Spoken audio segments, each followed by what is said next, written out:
50 great-tasting varieties. We wouldn't mind if you tried them all. Twinings of London. Teas that fit your every mood. Available at Target, QFC or twiningsusa.com. You might not know his name, but chances are good you owe him a debt of gratitude. ABC's Mark Remillard tells us the inventor of modern email has died. You've got mail. The man who made email the pervasive form of communication we know it as today has passed away. Ray Tomlinson's death was confirmed by his employer Sunday, but details were not immediately available. Tomlinson is best remembered for his 1971 invention that allowed email to be sent person to person, choosing the @ symbol to connect a username with a destination address. Coworkers say he was a humble and modest man, and surprisingly, not a frequent checker of email. Mark Remillard, ABC News. It was a zoo at the box office over the weekend. Zootopia was the top draw with a record-setting debut. The thriller London Has Fallen was second, taking in $21.7 million. That's about a third of what it cost to make. Deadpool slipped to third place. Tina Fey's new movie, Whiskey Tango Foxtrot, opened in fourth place. Gods of Egypt fell to fifth. Karen Chase, ABC News. Local news is brought to you by Shelton Health and Rehabilitation Center. Find them online at sheltonhealthandrehab.com. From the iFIBER ONE Newsradio studios, I'm Mary Lynn Foster. Spring sports are on the horizon, and the next Community Pride Night is coming up Wednesday. Shelton School District Superintendent Dr. Alex Apostle shared more with Daybreak. We have a Community Pride Night on March 9th at 5:30 at Shelton High School, where we will honor our spring sport athletes, our coaches, and our families. And we hopefully will have a big crowd to celebrate the start of the spring sports season. And we're anticipating some great things happening and great achievements taking place with our spring sports program. It's a busy week, as there's also a school board meeting tomorrow evening at 6:30 at Choice High School. The public is invited to attend. Hear the full interview with Dr. Apostle on the Daybreak page at iFIBER1newsradio.com. Washington residents soon will no longer be able to use their standard state driver's licenses as identification to get a visitor's pass onto Joint Base Lewis McChord or the Yakima Training Center. As of April 1st, people who don't have an enhanced driver's license will need to show additional forms of ID, like a passport or permanent resident card. The restriction will apply to companies with employees who need unescorted access, as well as those seeking access to visit friends, family, the museums, or other locations at the sites. The new rules are being applied because Washington State is not in compliance with federal Real ID requirements that include proof of citizenship or legal residency for standard licenses. The state also offers enhanced licenses and IDs, which are compliant with the federal law. Mason County youth are invited to audition for a live theater production of the play Rapunzel. Shelton Kiwanis Club has teamed up with the Missoula Children's Theater, the nation's largest touring children's theater, to produce performing arts programs for nearly 20 years. The Missoula tour team arrives March 14th at Shelton High School's Student Union building with a set, lights, costumes, props, and makeup, everything it takes to put on a play, except the cast. That's when school-age students are invited to the open auditions at 4 p.m. at the Student Union. The play shows at 3 p.m. and 7 p.m. March 19th at the Shelton High School Performing Arts Center, with auditions and rehearsals during the week. Shelton Kiwanis Foundation representatives said they believe that participating in the performing arts hones important characteristics such as creativity, social skills, goal achievement, communication skills, and self-esteem. With the generous support of Kiwanis sponsors and through community ticket sales, the Youth Education and Enrichment Program is offered at no cost to the students. For iFIBER ONE News Radio, 1030 KMAS and FM 103.3, I'm Mary Lynn Foster. The calendar has moved to March. Weather is starting to get better. Days are getting longer. March 20th, the first day of spring. And with spring, attention turns to America's pastime, baseball.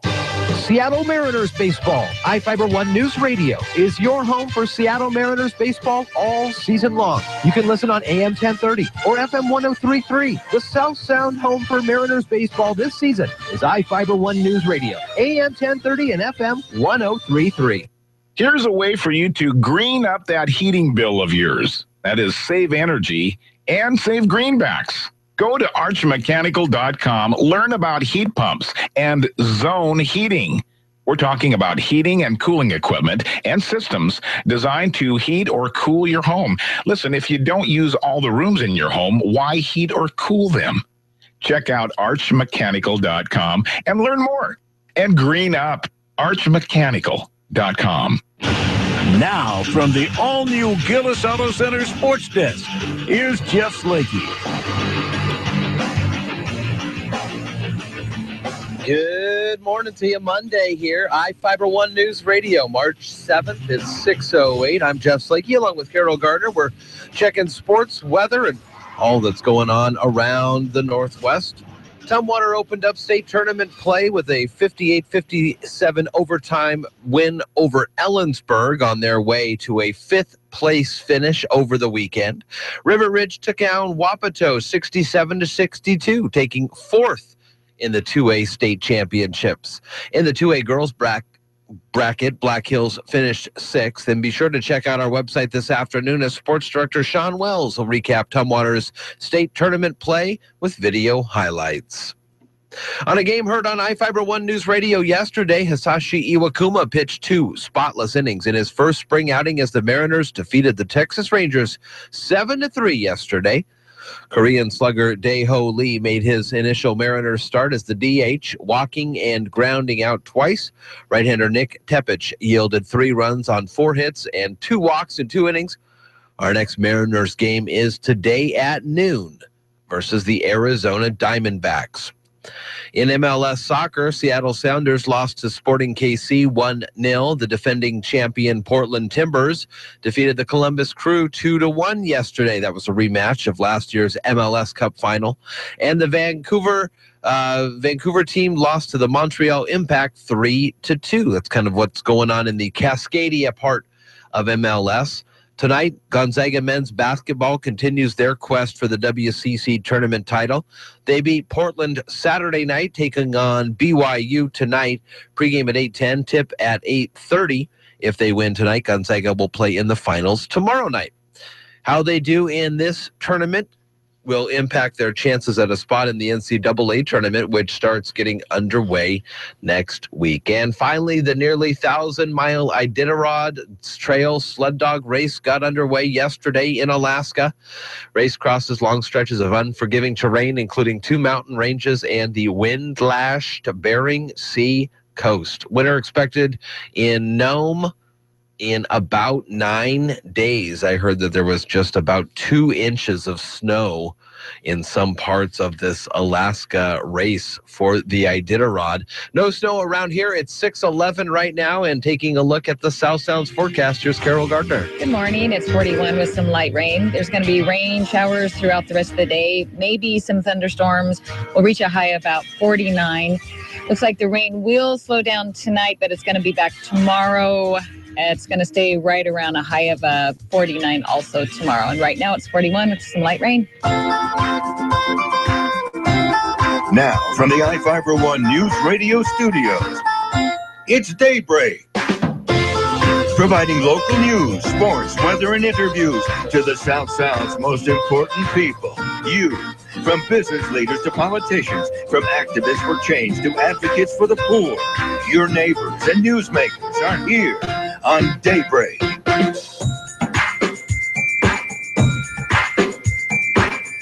.612 here at iFIBER ONE Newsradio. Good morning to you. Daybreak, AM 1030 and FM 103.3. Sounds like Carol's back in the studio this morning. And hello. Good morning, Jeff. Nice little holiday for it. Just kidding. You were sick the whole time. I was. And you're feeling on the mend? I'm much better. Yes, much better. Good, good. Expect a call from 35th District Representative Tim Sheldon today at 8:15. Just a few days left in the session, Carol. Thursday, the 10th. That's what they're saying, the end of the session. Well, are they going to make it? I'd say so. I think so. 8:45, we'll also talk about the economic development of Mason County with the EDC. We've got this throughout the week, some great guests. Tomorrow's Pancake Day. It's IHOP Pancake Day, but I don't know when IHOP co-opted this whole thing. Regardless, there's a great story about a big mechanical device in town that spits out tons of pancakes Ron Pinnell and the gang will be in tomorrow to talk with us about that. Also, there's an upcoming 5K on the 23rd of April. Mike Callahan Thursday, crab, clam, and spaghetti dinner. There's a takeover at Shelton Cinemas we'll talk about on Friday. You're listening to Daybreak on iFIBER ONE News Radio. Weissman with NFL Network now on the Westwood One Radio Network. Peyton Manning is going out a champion.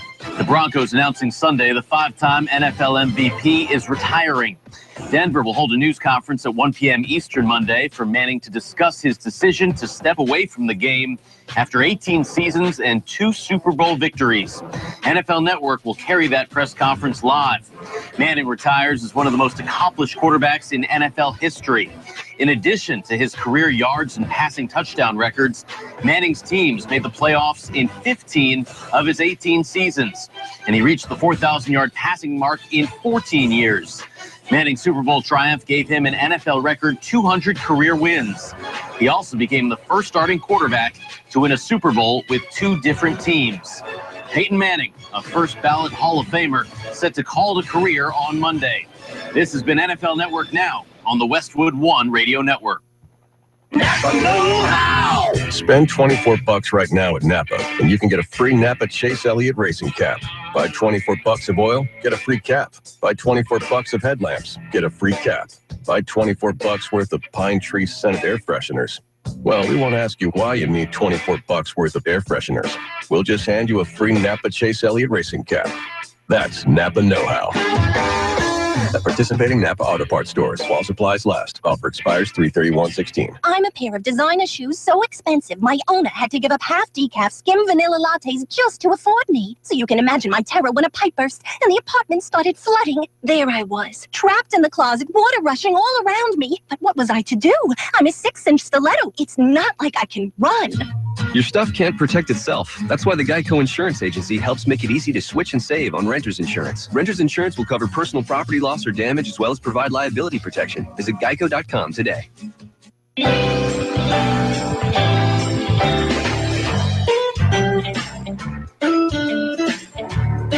You're listening to Daybreak on iFIBER ONE News Radio, KMAS.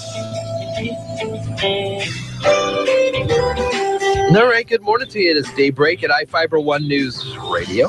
Thank you for joining us. I'm Jeff Slakey along with Carol Gardner. So you were a little ill, but were you able to do anything or enjoy the weekend? I did see during our early morning meeting the mention of Downton Abbey. You had your fingers in your ears, so I'm guessing you didn't see that one. No, but I don't, because they're late, so I don't watch it until the next day. Yeah, I think that one's on. Well, I don't know. I never watch it during regular hours. Yeah, I don't have regular TV either. Well, it's definitely different than other series finales in the sense that they talk. I will warn you that they did talk about it in the news. They said like 3 or 4 things that happened. Mm-hmm. So for Downton Abbey fans, we won't discuss it during the show, but I will warn you that ABC News likely will play a feature in their top of the hour news throughout the day. So if you're still waiting for a spoiler-less Downton Abbey, just be advised. So that's what's going on there. Anything else? You get a chance? Are you laid up all weekend? I was laid up, well, pretty bad Thursday, Friday, and then Saturday I was beginning to feel better. Woof. Yeah. Tough one. Mason County Public Works Utility District 3 scheduled a planned power outage for Thursday, affecting some 1,800 customers in the Lake Cushman area. Outage begins at 11:45, according to a PUD3 spokesman, and then returned Friday morning. So that's this upcoming Thursday. So be advised that there is some work for the Lake Cushman area. That story is on the local tab at iFiber1newsradio.com. Also, the Mason County Christian School is having its annual auction set for March 18th. It's going to be at the Civic Center. Doors open at 5:30. Tickets are $15 a person, and you can get them at the school, which is on Eagle Ridge Drive in Shelton. 616 at iFIBER ONE Newsradio.com. Also, our regional tab has some new stories, including some stuff going on up at Payne Field. Is that what that is? Yeah, I don't know if you've been following it, but Payne Field's been trying to open up to sort of have like the airport there. So you would be flying out of Payne Field versus SeaTac. I mean, not all the time, but you could. Oh. Have you heard any of that stuff? Well, so is it would it be for big planes or would it make commercial passenger I flights? haven't. Boy, I bet the people up there are a little upset. Yeah, there's obviously it's been going back and forth, but on Friday the ruling, the 9th U.S. Circuit Court of Appeals cleared a legal hurdle for a company that wants to build a terminal at the field. Wow. Yeah, pretty interesting stuff. I did not know that this would be large airplanes. I thought maybe it would just be an addition. When we were down in San Diego, I saw signs in a certain part of a neighborhood that mentioned the FAA maybe wanting to change flight plans. Boy, I bet that can just screw somebody's house up big time. Oh, yeah. You're there for 30 years or whatever, and then all of a sudden, these you got big, these huge planes. Every minute, every 5 minutes. Yeah, flying away. Yeah, there's a Cities and Save Our Communities group is suing, saying that their review is improperly limited. So we'll see. I'm sure there'll be more on that as we go along. A nationwide mortgage lender appealing a near $250,000 emotional distress judgment awarded to a Bellevue mom fighting to keep her home. King reports Letitia Lucero sued Cenlar after the company failed to notify lenders that her home was no longer in foreclosure. She also noticed charges amounting to more than $26,000 on her mortgage. The judge found the company was annoyed Lucero sued and was tacking on its legal fees related to her case ongoing to the mortgage. Wow. Judge wrote in his January opinion that nothing in state laws allows Cenlar to make Lucero pay the company's legal fees. Could not be reached for a comment on that one. Washington Department of Health is letting parents know that all students at public and private high schools are going to be vaccinated for the chickenpox beginning next fall, or this fall, however you want to say it. So that's pretty interesting. They say they hope parents will, they tell that they must be vaccinated, and then officials saying, I hope teens will get them vaccinated. So I'm not quite sure if it's a must or if it's give them like T-shirts that say vaccinated and non-vaccinated. You're going to have to kind of go on their word. Yeah, well, students are not required to be vaccinated if they already had 2 doses of the vaccine, have had chickenpox in the past, or have had a blood test showing they're immune. So interesting. That's a lot of ways that you can skirt that requirement. Oh, yeah, no, they've had it. But I thought that people that had chickenpox get shingles. I don't think always. It is the precursor. Yeah, I believe if I believe what Terry Bradshaw has to say on those commercials when he shows up in those people's houses, I feel like you get chickenpox mostly as a kid, and then it is in you still. Right. Kind of like, well, no, we're not going to add anything else to this. So it's in you, and then later in life, something happens and it gets re-triggered as shingles. Right. And I hear that is painful. Yes, I do. So I think I got chickenpox. I'm trying to remember. Did you have a chickenpox party? Your parents have a chickenpox party? No. Did you? No, I got chickenpox for Christmas. Thank you, Santa, for that one. But I do know that there are chickenpox parties where the first kid will get it, and then all the other kids that are friends, they'll just come over, play with little Johnny. Oh, little Johnny licked the wall. Make sure you go lick that wall. Interesting. And then everybody gets it. I had chickenpox near Christmas time also. Really? I remember. Oh. What year? Quite a long time before you were probably even a twinkle in your parents' eyes. Could be right. 622. On this day in history, we started learning about tiger blood. Tell you about that coming up next on iFIBER1Newsradio.com. You're listening to Daybreak on iFIBER One News Radio.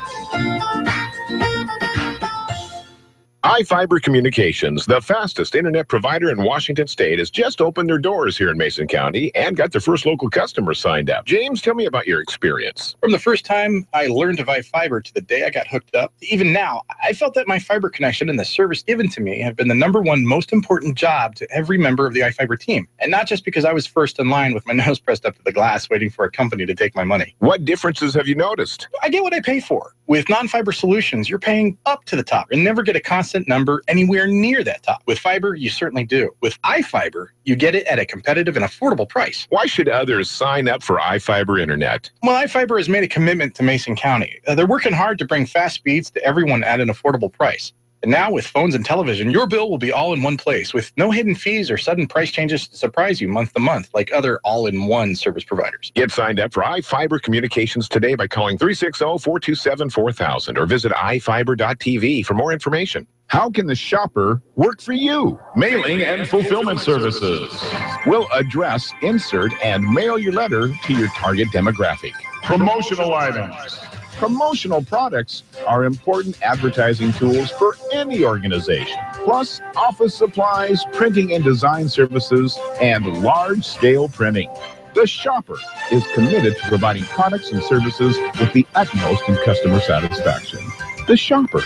We make good impressions.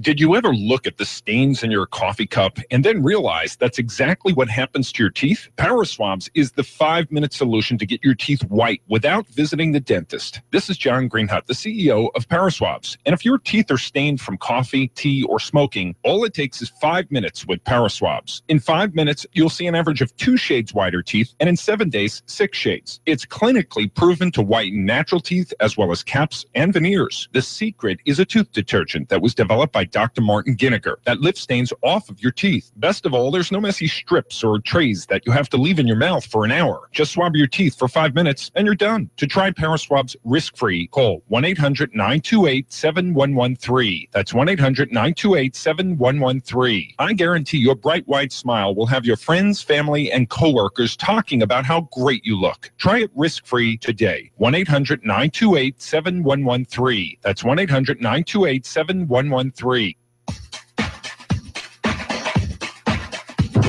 You're listening to Daybreak on iFIBER ONE Newsradio.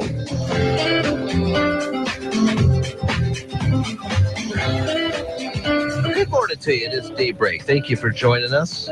I'm Jeff Slakey along with Carol Gardner here on a Monday morning.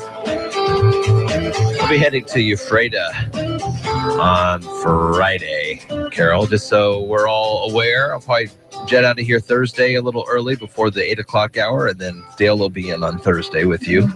As I learn, where Ephrata is. I'm excited. Meet everybody over there.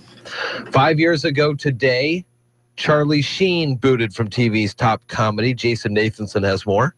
After months of bad behavior. I am on a drug. It's called Charlie Sheen. And publicly criticizing 2.5 Men creator Chuck Lorre. You've been warned, dude. Bring it. Charlie Sheen was fired from the show March 7th, 2011. It's one of Hollywood's craziest tales of self-destruction. I was banging 7-gram rocks. At the time, 2.5 Men was the most watched comedy on TV, and Sheen was TV's highest paid actor. Duh. Sheen sued CBS and Warner Brothers for $100 million after being fired. The case was settled, and Sheen was replaced by Ashton Kutcher on the show, which lasted another 4 seasons. I'm by winning. Jason Nathanson, ABC News, Hollywood. Winning, hashtag winning.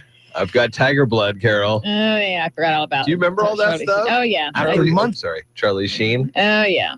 I remember. What an ordeal that was. Totally crazy. And I never even watched that show. I never watched that show. It just seemed really...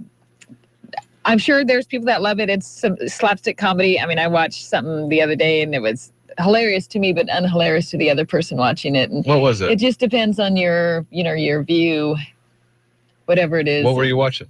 It was called Broad City, and it's pretty dark. Or pretty, not dark, but pretty out there. What type of humor would you refer to it as? Is it a black comedy, like death humor? No, it's just breaks all barriers humor. It's there was some hilarious Broad parts. City. But yeah, so I mean, people love that show. Obviously, $100 million. They gave him $100 million after being fired. So obviously, the show was making some money. He did pretty well for himself. Just have a different constitution. I have a different brain. I have a different heart. I have a different, I got tiger blood, man. I got tiger blood, man. What's the deal? Unfortunate now, of course, we know that he is HIV positive and was struggling through a lot of addiction things. And David Blaustein has a little bit more on that one, too. Charlie Sheen is what?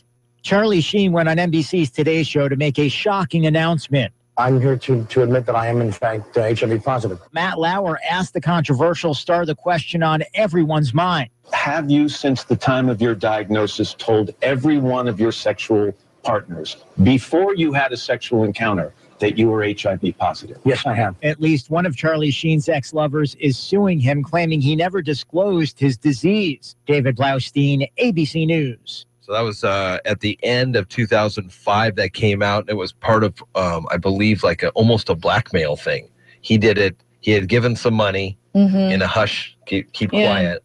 And then they wanted more, as blackmail people always do. From what I gather in the movies, I don't know. Really? I don't know. But you always see it in the TV shows and the movies. Once they give them the first little taste, they never go through with their plans. So that was tough. And it seems like he's on the mend lately, for him to go on the Today Show at the end of last year to talk about that stuff. So that was just one of the things that was going on this day 5 years ago. Amazing. 6:28 at iFIBER ONE News Radio, and a good morning to you. It is Daybreak on iFIBER ONE. Jeff and Carol here. We have got a call coming in at 8:15 from 35th District Representative Tim Sheldon. Just a few days left in the legislative session, and we'll talk about the economic development of the county here at 8:45. Let's see, Dan Griffey tomorrow. Also, we're going to talk about a 5K that's upcoming. We were talking about this on Friday after the show. The Traveler is the name of a new 5K run walk on April 23. Live music, local vendors, art, food, and beverages as well. It's going to be at the Point at Alderbrook Golf and Yacht Club.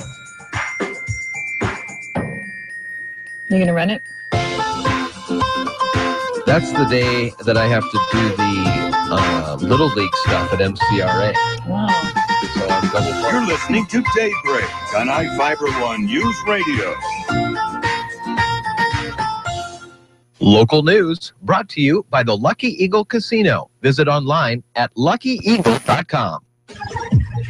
From the iFIBER ONE News Radio studios, I'm Mary Lynn Foster. Spring sports are on the horizon, and the next Community Pride Night is coming up Wednesday. Shelton School District Superintendent Dr. Alex Apostle shared more with Daybreak. We have a Community Pride Night on March 9th at 5:30 at Shelton High School, where we will honor our spring sport athletes, our coaches, and our families. And we hopefully will have a big crowd to celebrate the start of the spring sports season. And we're anticipating some great things happening and great achievements taking place with our spring sports program. It's a busy week, as there's also a school board meeting tomorrow evening at 6:30 at Choice High School. The public is invited to attend. Hear the full interview with Dr. Apostle on the Daybreak page at iFiber1newsradio.com. Washington residents soon will no longer be able to use their standard state driver's licenses as identification to get a visitor's pass onto Joint Base Lewis McChord or the Yakima Training Center. As of April 1st, people who don't have an enhanced driver's license will need to show additional forms of ID, like a passport or permanent resident card.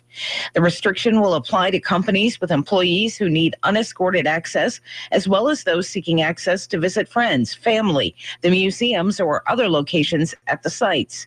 The new rules are being applied because Washington State is not in compliance with federal Real ID requirements that include proof of citizenship or legal residency for standard licenses.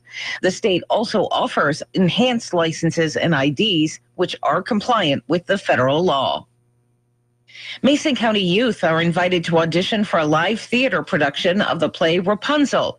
Shelton Kiwanis Club has teamed up with the Missoula Children's Theater, the nation's largest touring children's theater, to produce performing arts programs for nearly 20 years.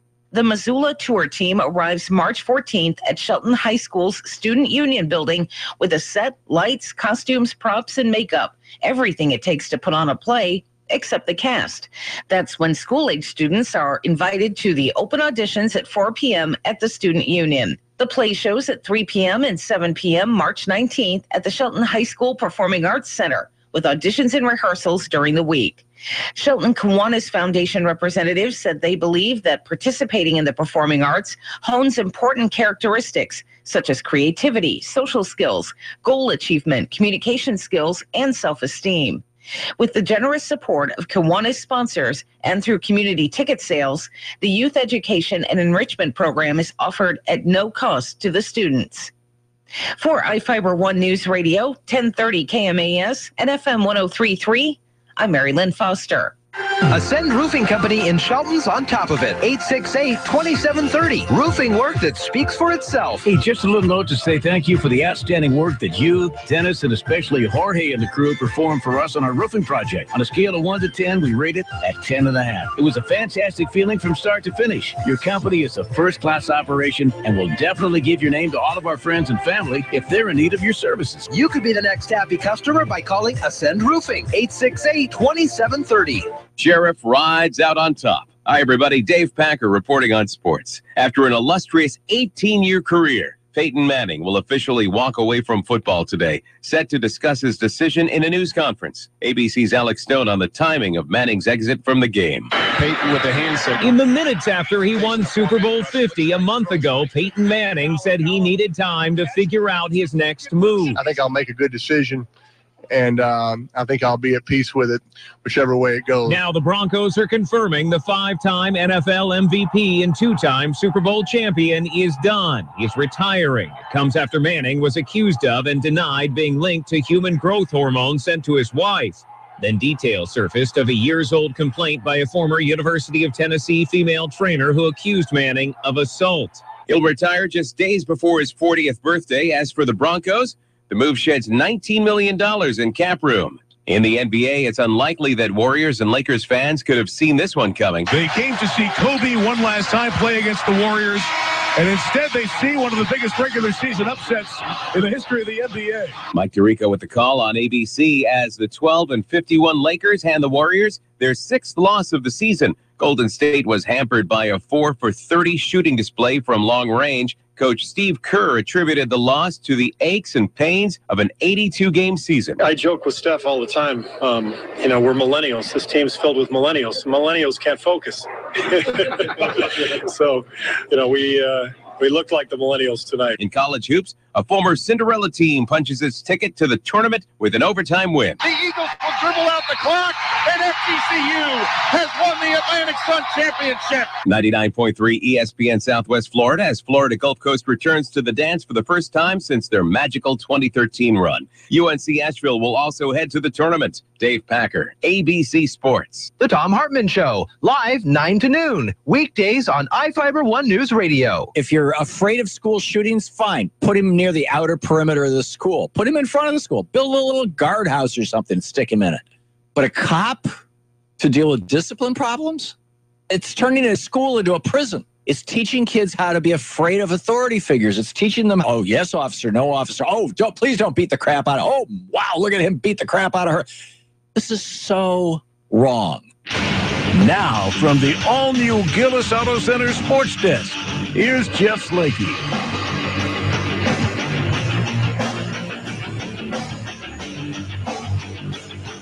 Good morning to you. I'm Jeff Slakey at 636 at iFIBER One News Radio. The 3-2 offer to Romero, the infield end, swinging a line drive base hit down the left field line. Here comes Montero on to score. Romero, the wide turn at first, gets back to the bag. The throw in by Kivlahan to second. So Stephen Romero off to a great start this spring, swinging the bat with an RBI single, now giving the Mariners a 7-3 lead here in the top half of the 9th inning. And that was the final on a game heard here on iFIBER One News Radio yesterday. Hisashi Iwakuma pitched 2 spotless innings in his first spring training outing as the Mariners defeated the Rangers 7-3 yesterday. Our next Mariners game is today at noon versus the Arizona Diamondbacks. Tumwater opened up state tournament play over the weekend with a 58-57 overtime win over Ellensburg. Ended up placing 5th in the state tournament. River Ridge took down Wapato 67-62, and they took fourth in the 2A state tournament. In the 2A girls bracket, Black Hills finished in sixth. Be sure to check out our website this afternoon as Sports Director Sean Wells recaps Tumwater State Tournament play with video highlights. The MLS soccer season debuted yesterday. Everybody was playing. The Seattle Sounders lost to Sporting KC 1-0. Defending champs Portland Timbers defeated the Crew of Columbus 2-1, and Vancouver lost to the Montreal Impact 3-2. Tonight, Gonzaga men's basketball continues their quest for WC tournament title. They beat Portland Saturday night and take on BYU tonight. Pregame at 8:10, tip at 8:30. If they win tonight, Gonzaga will play in the finals tomorrow night. How they do in this tournament will impact their chances at a spot in the NCAA tournament, which starts getting underway next week. We'll follow Gonzaga as far as they go, both in the WCC and the NCAA tournaments, right here on iFIBER ONE News Radio. 6:38 now, and to take a look at the South Sounds forecast, here's Carol Gardner. Good morning. It's 41 with some light rain. It's going to rain throughout the day today and tomorrow, and we'll have a high of about 49 today. Looks like it's going to rain a lot more Wednesday, so the forecast is pretty much rain. Now, from the iFIBER ONE News Radio studios, it's Daybreak. Providing local news, sports, weather, and interviews to the South Sound's most important people. You. From business leaders to politicians, from activists for change to advocates for the poor. Your neighbors and newsmakers are here on Daybreak.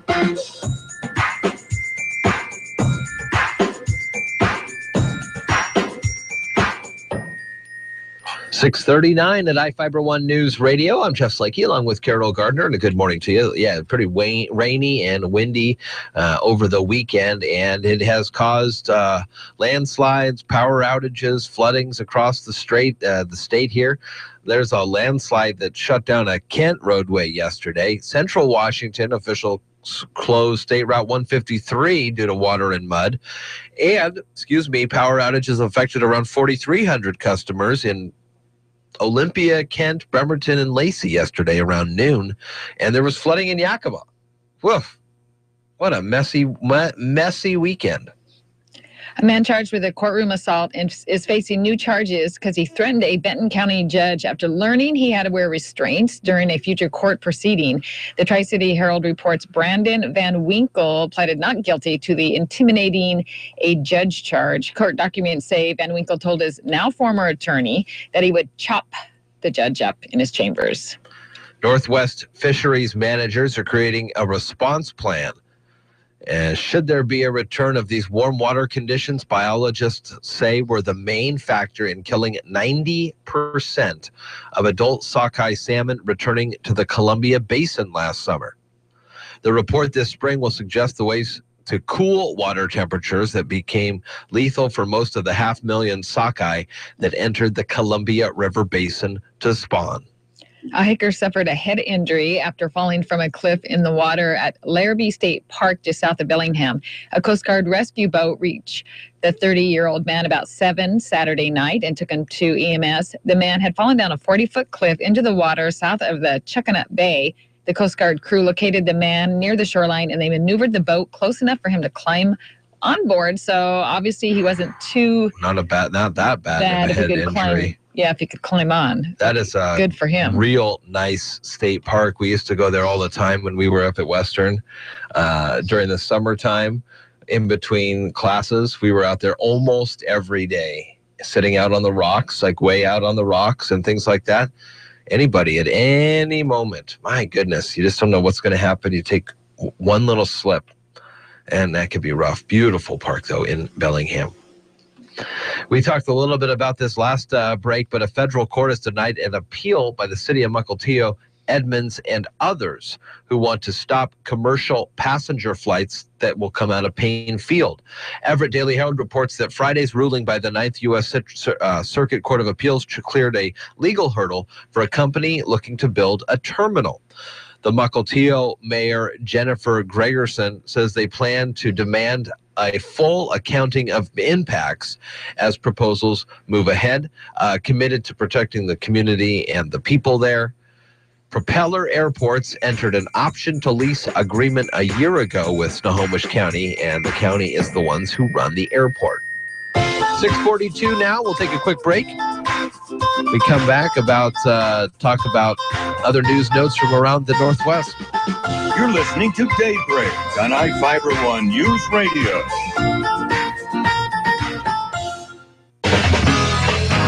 Taylor Shellfish is a proud sponsor of the Environmentally Sound program.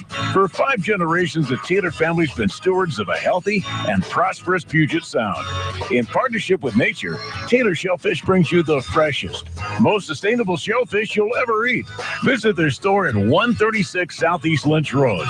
Open daily from 10 to 6, and they're online at TaylorShellfishFarms.com. Mason County Garbage and Recycling on Johns Prairie here in Shelton is pleased to offer safe and efficient removal services. Mason County Garbage and Recycling is always mindful of environmental standards and is continuously striving for the highest excellence. Mason County Garbage and Recycling, upholding your trust within the community. Questions? Call 426-8729. In Belfair, 275-4590. Rabies in cattle is more common than you think. Hi, I'm Jody Henke. If you notice a cow with a sudden change in its behavior, a rabies infection should be considered, as you're living the country life. Brought to you by Kubota. From transporting family and friends to hauling more cargo, Kubota's RTV X1140 utility vehicle allows you to do more. Visit Kubota.com for details. The challenge of creating beautiful landscapes is made easier with the help of Kubota's Commander residential zero-turn mower. Engineered to provide excellent maneuverability, high efficiency, and a superior cut, Kubota's Commander is the perfect choice for those seeking a professional-grade mower at a competitive price point. What are you waiting for? Visit your local Kubota dealer to explore the possibilities and take advantage of low-rate, long-term financing going on now. We are Kubota. This is what we do. Morton Buildings, the best in the construction business since 1903. If you're ready for a new farm storage facility, insulated workshop, hobby garage, horse barn, or custom home, Morton will provide the building you'll be proud to call your own. Contact us today during Building Value Days. It's the biggest sales event of the year. Don't miss the opportunity to get the best building at the best price. Find the building of your dreams at mortonbuildings.com. We don't often think of cattle as becoming infected with rabies, but it does happen, and producers need to be aware of that. Wildlife such as skunks, raccoons, and foxes are typical carriers of the disease. If they wander into the pasture, they could bite a curious cow and pass along the infection. Incubation time in large animals can be weeks or months, depending on the bite location. Greg Hanselchuk is a bovine veterinarian at Kansas State University. He says there are 2 types of rabies in cattle, dumb form and furious form. Typically, if it's a dumb form, the animal just acts like they're not aware of their surroundings. They may stand in the corner and head pressed. They just stand there and act like they're not aware of anything going on whatsoever. Furious form is just when they start attacking both animate and inanimate objects. They'll just all of a sudden attack a tractor or attack one of its pen mates. Rabies makes it difficult to swallow, so the animal might salivate. Don't touch its mouth because you will then be exposed to the virus through the saliva. Other physical signs are varied and they can mimic other diseases. Sometimes it starts out as a subtle lower limb lameness. That's why I say there really isn't any classical sign. We just say for cattle producers, if they have an animal in the herd that all of a sudden has a behavioral change, doesn't act like they usually do, then rabies needs to be on top of the list. There is no treatment for rabies, and the disease will kill the animal within a few days. If you show cattle, Hanselchuk recommends vaccinating them. If show animals contract rabies, there is more of a chance of exposure to humans. It's also wise to vaccinate an entire herd if rabies is prevalent in your area. Learn more about rabies in cattle at livingthecountrylife.com. I'll see you in the country. Living the Country Life Ideas and inspiration for your place in the country. You can find more information on today's topic, share your tips, and post photos by visiting us online. From the iFIBER ONE Newsradio studios, you're listening to Daybreak.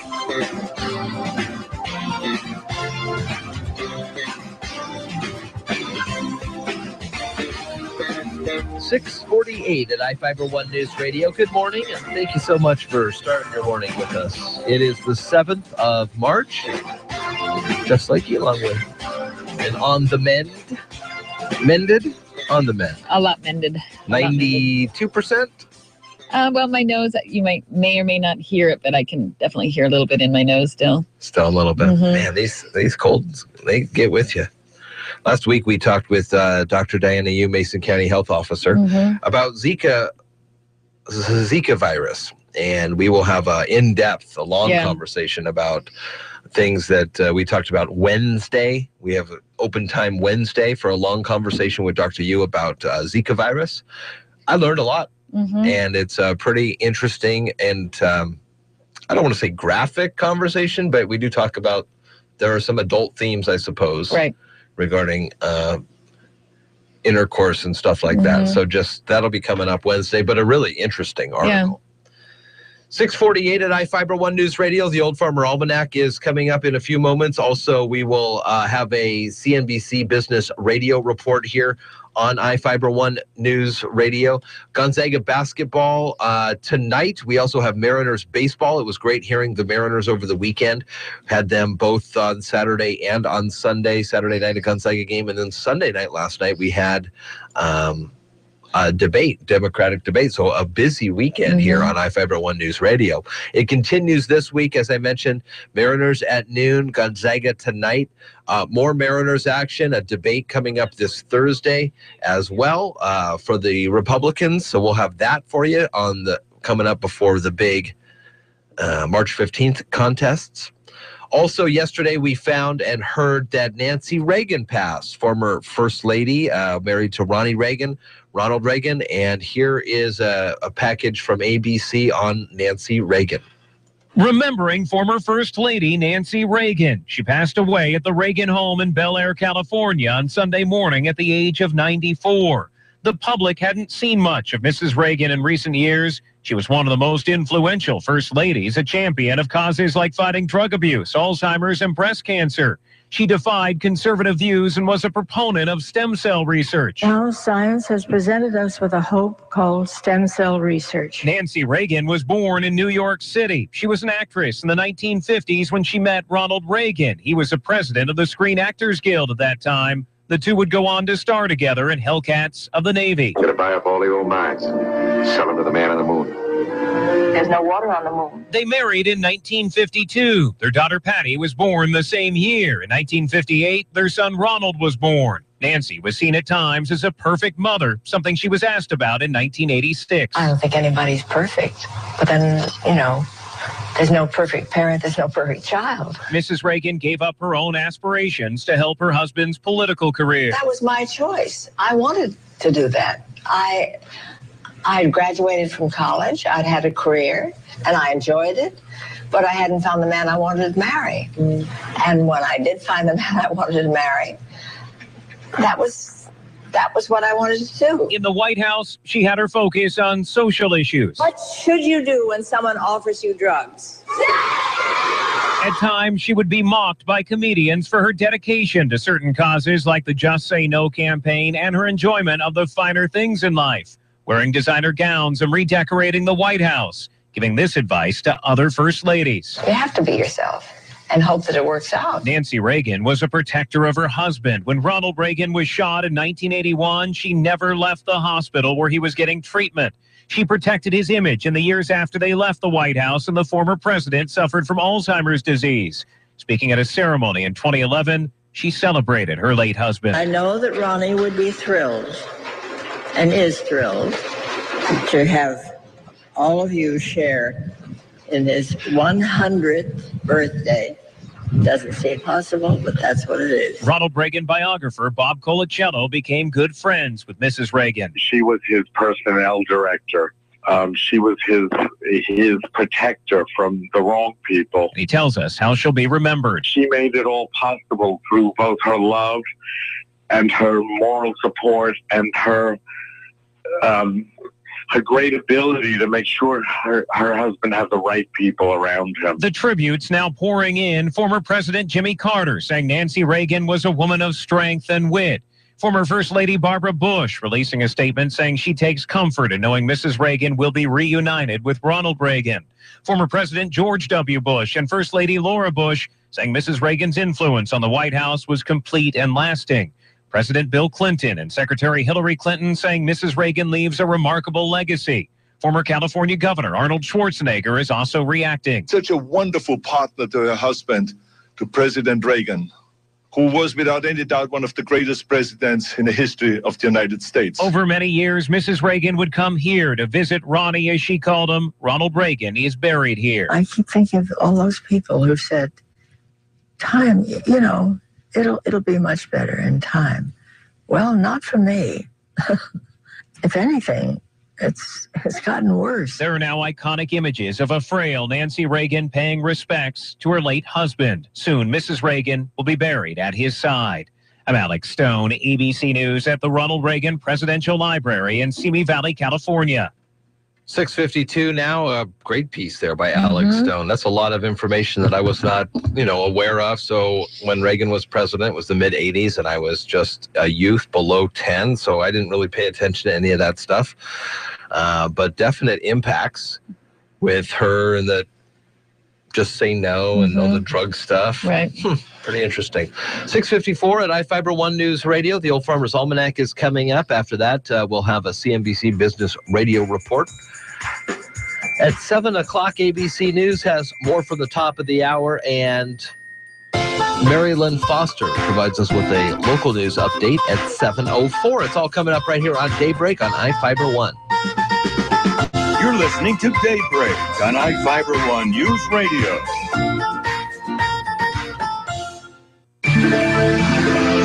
They don't have showy bright bottoms, but the season's first wildflowers are out there. We'll tell you what to look for on the Old Farmer's Almanac Radio Report.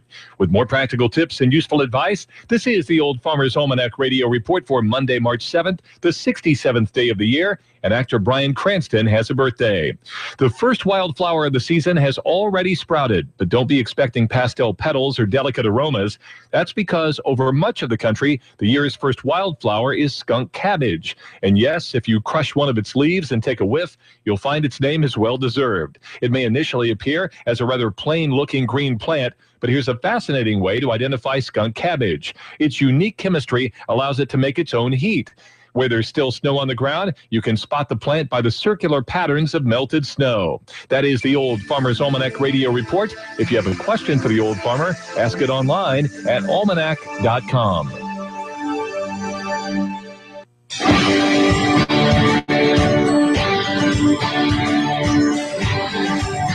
You're listening to Daybreak on iFIBER One News Radio.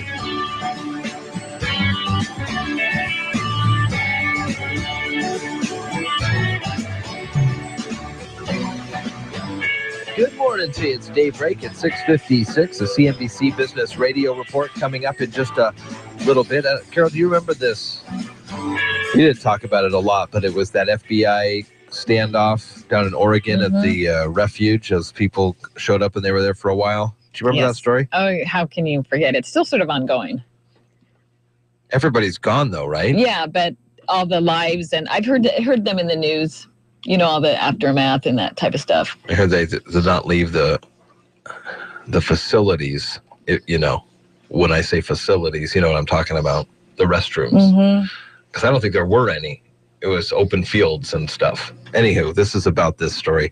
The girlfriend of the youngest man indicted in the armed takeover in Oregon Wildlife Refuge says their lives have gone haywire since his arrest on a Washington State Indian reservation. This is a different story. This doesn't make sense.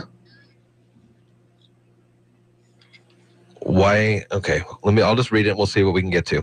Their lives have gone haywire since his arrest on a Washington State Indian reservation. Tiff Freiberg says she and 22-year-old Eric Lee Flores were to be married the weekend He was arrested by FBI agents where they were staying on the Tulalip reservations with their 6-month-old daughter. Seattle Times reports that Flores is in custody awaiting transfer to Portland to make a plea in court. Darrell William Thorne of Maryville faces the same federal criminal indictment charges. Oh, because he got involved with the stuff down in Portland. Mm-hmm. Tiff Freiberg, too. That was the name. That was the last name of that kid that did the shooting at Marysville Pilchuck. Really? Freiberg, I feel. Wow. Jalen? Yeah. Interesting. Yeah. It does. You're listening to Daybreak on iFIBER ONE News Radio. Hour CNBC Business Radio. Stocks open lower after 4 straight days of gains. The Dow's down 20 points, the Nasdaq lower by 16. Valiant Pharmaceuticals says it would report its fourth quarter numbers next week. The Canadian drug maker had delayed the release of its results last week. The company has been under fire for its business practices and pricing policies. United Continental's chief executive is returning to the helm on March 14th. CEO Oscar Muniz has been out on medical leave since late October after suffering a heart attack. He then had a heart transplant in January. Bret Hart has been filling his shoes until he returns. And Amazon says it's restoring encryption features in its Fire tablets. That's after customers and privacy advocates had complained after the company quietly removed the security option when it released its latest operating system. Chris Mauer, CNBC. Okay, forest animals, kids are coming to the forest, and it's up to us to make their visit a good one. Sparrow, have you practiced the most popular bird songs for the year? Of course. Catchy. I like it. River, how's the temperature? It's a refreshing 52 degrees, man. I love it. Turtle. He's not here yet, man. He's late every morning. Okay. Squirrel. The forest has been preparing just for you. To learn more about cool things to do in the forest, visit discovertheforest.org. Brought to you by the U.S. Forest Service and the Ad Council. Don't think you need new wiper blades? We've got 2 words for you. El Nino, which we're pretty sure is Spanish for you need new wiper blades. So head to Napa, where select Proformer wiper blades are as low as $6.29 each. Plus, save up to 50% by mail when you buy a pair. Because you're going to need more than one good wiper blade to weather the weather. That's Napa know-how. At participating Napa Auto Parts stores while supplies last. Offer expires 3/31/16. Tom Hartman is live and waiting your call. Weekdays from 9 to noon on iFIBER ONE News Radio, AM 1030, FM 1033, KMAS Shelton. Here's the latest from ABC News. I'm Karen Chase. Hillary Clinton and Bernie Sanders hurled verbs at each other and at Republican frontrunner Donald Trump during last night's Democratic debate in Flint, Michigan. Each claimed they were the only ones who could topple Trump. Sanders versus Trump does a lot better than Clinton versus Trump. Donald Trump had received 3.6 million votes, which is a good number. And there's only one candidate in either party who has more votes than him, and that's me. Both called on Michigan's governor to resign for his handling of the Flint water crisis. Flags at the U.S. Capitol are being lowered to half-staff in remembrance of former First Lady Nancy Reagan, who died yesterday at her home in Los Angeles of congestive heart failure. She was 94. Along with being a trusted advisor to her husband, she launched the Just Say No anti-drug campaign. ABC's Jonathan Karl has reaction. Hillary Clinton tweeted out from the campaign trail saying that Nancy's strength of character was legendary and her advocacy, especially for Alzheimer's research, was tireless. And in the Bushes, George W. and Laura Bush put out a statement today saying that Nancy Reagan was fiercely loyal to her beloved husband and that devotion was matched only by her devotion to our country. So very warm words from the people that came to the White House after the Reagans left. 2 Virginia firefighters find themselves at the center of a firestorm after getting suspended for taking a toddler to the hospital in their fire truck. They say the child was unresponsive and they didn't want to wait for an ambulance. The community is outraged. Stafford County officials are reviewing the case. Tom Bergeron announced the sad news that his mom had passed away 4 months after his dad died in a tweet saying she never did like being without him. He also posted a picture of them all saying 4 months apart, together forever. At the box office, Zootopia was #1. London Has Fallen opened in 2nd place. Deadpool fell to 3rd. Whiskey Tango Foxtrot 4th. This is ABC News. Control, do you like mortgages? Negative. Over. Do you like rockets? Affirmative. Over. Do you like rocket mortgages? I'm listening. Over. Rocket Mortgage by Quicken Loans is the first on-demand mortgage machine that turns the entire mortgage process into a fast, powerful, completely online experience. Copy that, QL1. I'm going to go ahead and push this button in. 3, 2, 1. Rocket Mortgage at QuickenLoans.com. Push button, get mortgage. Rocket. Equal housing lender. Licensed in all 50 states and MLSConsumerAccess.org number 33. Aches, pains, looking for a solution to silence arthritis? Blue Emu Maximum Arthritis Pain Relief Cream is the answer. Use it for arthritis pain, strains, sprains, bruises, and more. Don't let your achy joints and muscles slow you down. Make you feel like you again. Give Blue Emu Maximum Arthritis Pain Relief Cream a try today. Beat the pain. Available in stores nationwide. A different kind of wedding industry showcased its wares over the weekend. ABC's Chuck Sievertson has details. Since Utah is one of 29 states where it's legal for businesses to refuse services to same-sex couples, according to the Human Rights League, about 40 businesses, photographers, bartenders, bakers, wedding venue reps gathered for a Salt Lake City wedding expo to let the region's gay transgender community know that they're open to gay weddings. The LGBT population's buying power is estimated at over $800 billion. By WeCheck Communications and the National Gay and Lesbian Chamber of Commerce. Chuck Sievertson, ABC News. A father in Dayton, Ohio, is facing criminal charges for allegedly driving his daughter to a drug deal to buy heroin because she was having withdrawal symptoms. Jimmy Kimmel has been invited to host this year's Emmy Awards, and he's accepted the invite. The host of Jimmy Kimmel Live issued a statement saying, "I have a feeling I'm going to be great." It's his second time hosting. He also emceed in 2012. Karen Chase, ABC News. Local news is brought to you by Shelton Health and Rehabilitation Center. Find them online at sheltonhealthandrehab.com. From the iFIBER ONE News Radio studios, I'm Marilyn Foster. Spring sports are on the horizon, and the next Community Pride Night is coming up Wednesday. Shelton School District Superintendent Dr. Alex Apostle shared more with Daybreak. We have a Community Pride Night on March 9th at 5:30 at Shelton High School, where we will honor our spring sport athletes, our coaches, and our families. And we hopefully will have a big crowd to celebrate the start of the spring sports season. And we're anticipating some great things happening and great achievements taking place with our spring sports program. It's a busy week as there's also a school board meeting tomorrow evening at 6:30 at Choice High School. The public is invited to attend. Hear the full interview with Dr. Apostle on the Daybreak page at iFiber1newsradio.com. Washington residents soon will no longer be able to use their standard state driver's licenses as identification to get a visitor's pass onto Joint Base Lewis McChord or the Yakima Training Center. As of April 1st, people who don't have an enhanced driver's license will need to show additional forms of ID, like a passport or permanent resident card. The restriction will apply to companies with employees who need unescorted access, as well as those seeking access to visit friends, family, the museums, or other locations at the sites. The new rules are being applied because Washington State is not in compliance with federal Real ID requirements that include proof of citizenship or legal residency for standard licenses. The state also offers enhanced licenses and IDs, which are compliant with the federal law. Mason County youth are invited to audition for a live theater production of the play Rapunzel. Shelton Kiwanis Club has teamed up with the Missoula Children's Theater, the nation's largest touring children's theater, to produce performing arts programs for nearly 20 years.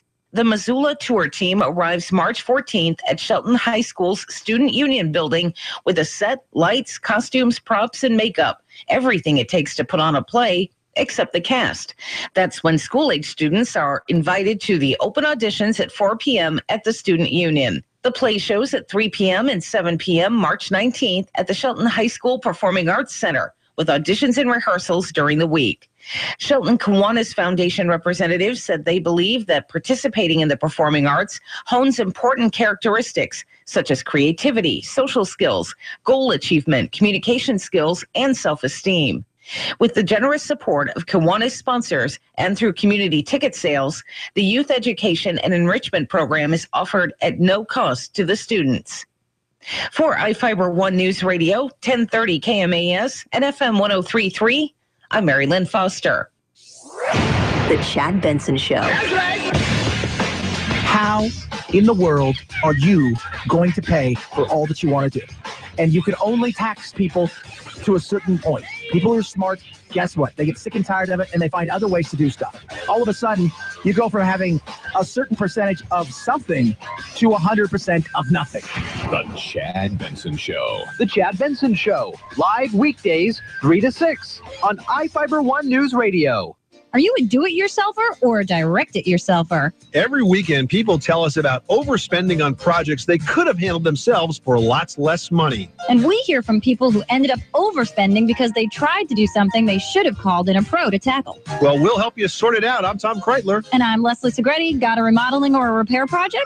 We can help you decide whether to do it yourself or direct it yourself this weekend on the Money Fit Home Improvement Radio Show. Saturdays at 10, Sundays at 7 on iFIBER One News Radio. Now, from the all-new Gillis Auto Center Sports Desk, here's Jeff Slinky. 7:08, iFIBER One News Radio. Good morning to you. I'm Jeff Slinky taking a look at sports. Tumwater opened up state tournament play with a 58-57 overtime win in Ellensburg. On their way to a fifth-place finish over the weekend, River Ridge took down Wapato 67-62, taking fourth in the 2A state championships. In the 2A girls bracket, Black Hills finished with 6. Be sure to check out our website this afternoon. Sports Director Sean Wells will recap Tumwater State's tournament play with some video highlights. Holly Holm seemed well on her way to retaining the UFC Women's Bantamweight Championship on Saturday night. Then Tacoma's Misha Tate scored one of the most stunning finishes in MMA history. Tate landed a swift takedown in the final 2 minutes of the 5th round at UFC 196, landed a tight rear naked choke. Holm tried to, I don't know. This is MMA talk. It's some sort of move. Holm tried to shake Tate off. When she couldn't, went unconscious instead of tapping out. Tate won the title at 3 minutes and 30 seconds of the final round at the MGA Grand Garden Arena for her 5th straight victory. Again, congratulations to Tacoma's Misha Tate. On a game heard here on iFIBER One News Radio yesterday, Hisashi Iwakuma pitched 2 spotless innings in his first spring outing as the Mariners defeated the Rangers 7-3. Our next Mariners game is today at noon versus the Arizona Diamondbacks. Tonight, Gonzaga men's basketball continues their quest for the WCC tournament title. They beat Portland Saturday night, taking on BYU tonight, the pregame at 8:10, the tip at 8:30. If they win tonight, Gonzaga will play in the finals tomorrow night. How they do in this tournament could impact their chances at a spot in the NCAA tournament, which starts getting underway next week. We'll follow Gonzaga as far as they go. If that's the finals tomorrow night, we'll have it for you right here on iFIBER One News Radio. 7:11 now, and taking a look at the South Sounds forecast, here's Carol Gardner. Good morning. It's 41 with some light rain, but expect some occasional thunderstorms to happen over the next few hours. We'll reach a high of 49 today. The rain will taper off this evening, but be back tomorrow. It's going to be about 45 tomorrow with rain. Right now, light rain, 41. Now, from the iFIBER One News Radio studios, it's Daybreak. Providing local news, sports, weather, and interviews to the South Sound's most important people. You. From business leaders to politicians, from activists for change to advocates for the poor, your neighbors and newsmakers are here on Daybreak. 7:11 at iFIBER One News Radio. Good morning to you. It is Daybreak here. I'm Jeff Slakey along with Carol Gardner. Happy to have you back in good spirits and better health. Better health. Indeed. Speaking of health, we have a nutrition month. We do this month, and this week we'll kind of talk generalities of nutrition and where you get good nutrition and ways that you can eat foods that one of the things that we'll put together is a way that you can eat foods that are really good for you and they taste good. So before you go, oh man, I'm just eating all this good food, it doesn't ever taste any good. Why do you think that even happened? Because there's just no alleged sugar in it, or we just, I mean, like what? So why do we think good for you food does not taste good? Right. It's got to be the sugar and the salt. Mm-hmm. Saw something on Reddit this morning. They have these things called shower thoughts. And everybody has them. You know, you've got the best ideas, Mm-hmm. you're the best singing voice, and you have the best ideas in the shower. And there are always these things, and you read them, and you go, huh, that makes sense. And it was on that, when we are scared and get nervous, we sweat. And when we sweat, there's salt in there. And that is basically just adding flavor to the potential predators. Never thought about it like that. Where our minds wander.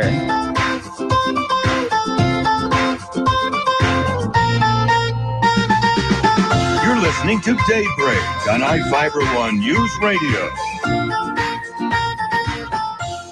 Getting the most out of your kids this tax season. I'm ABC's Richard Davies with today's tax tip. It pays to be a parent come tax time, says Eric Smith of the IRS. If you're supporting your kids and they're living at home, chances are you qualify to claim them as a dependent, and those will help you save on your taxes. Each child you declare as a dependent can shave $3,950 off your taxable income. Smith says there's even more savings to be had if you're a middle-income family with a child under 17 years of age. You will usually qualify for something called the child tax credit, which is, it's a credit of up to $1,000, and it will reduce your tax liability. And if you're in a lower to moderate income range, it can actually be what we refer to in tax lingo as refundable. If you're a son or daughter caring for your elderly parents and paying for 50% of their living expenses, you can claim them as a dependent. With today's tax tip, Richard Davies, ABC News. Wittenberg CPA is a professional accounting, tax, and financial consulting firm serving the diverse needs of their businesses and individual clients. They bring excellence and integrity to every aspect of their work, from accounting software support like QuickBooks to tax preparation for individual and business needs, as well as personal, financial, and estate planning services. Wittenberg CPA has the services you or your business needs this year for taxes. Find them online at wittenbergcpa.com or call 426-0230. That's 426-0230.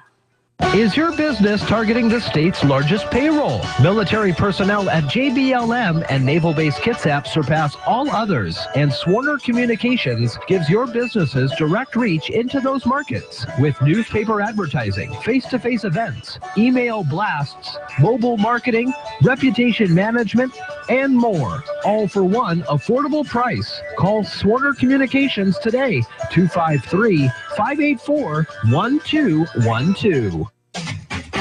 iFIBER One News Radio, 1030 KMAS and FM 103.3 presents Daybreak.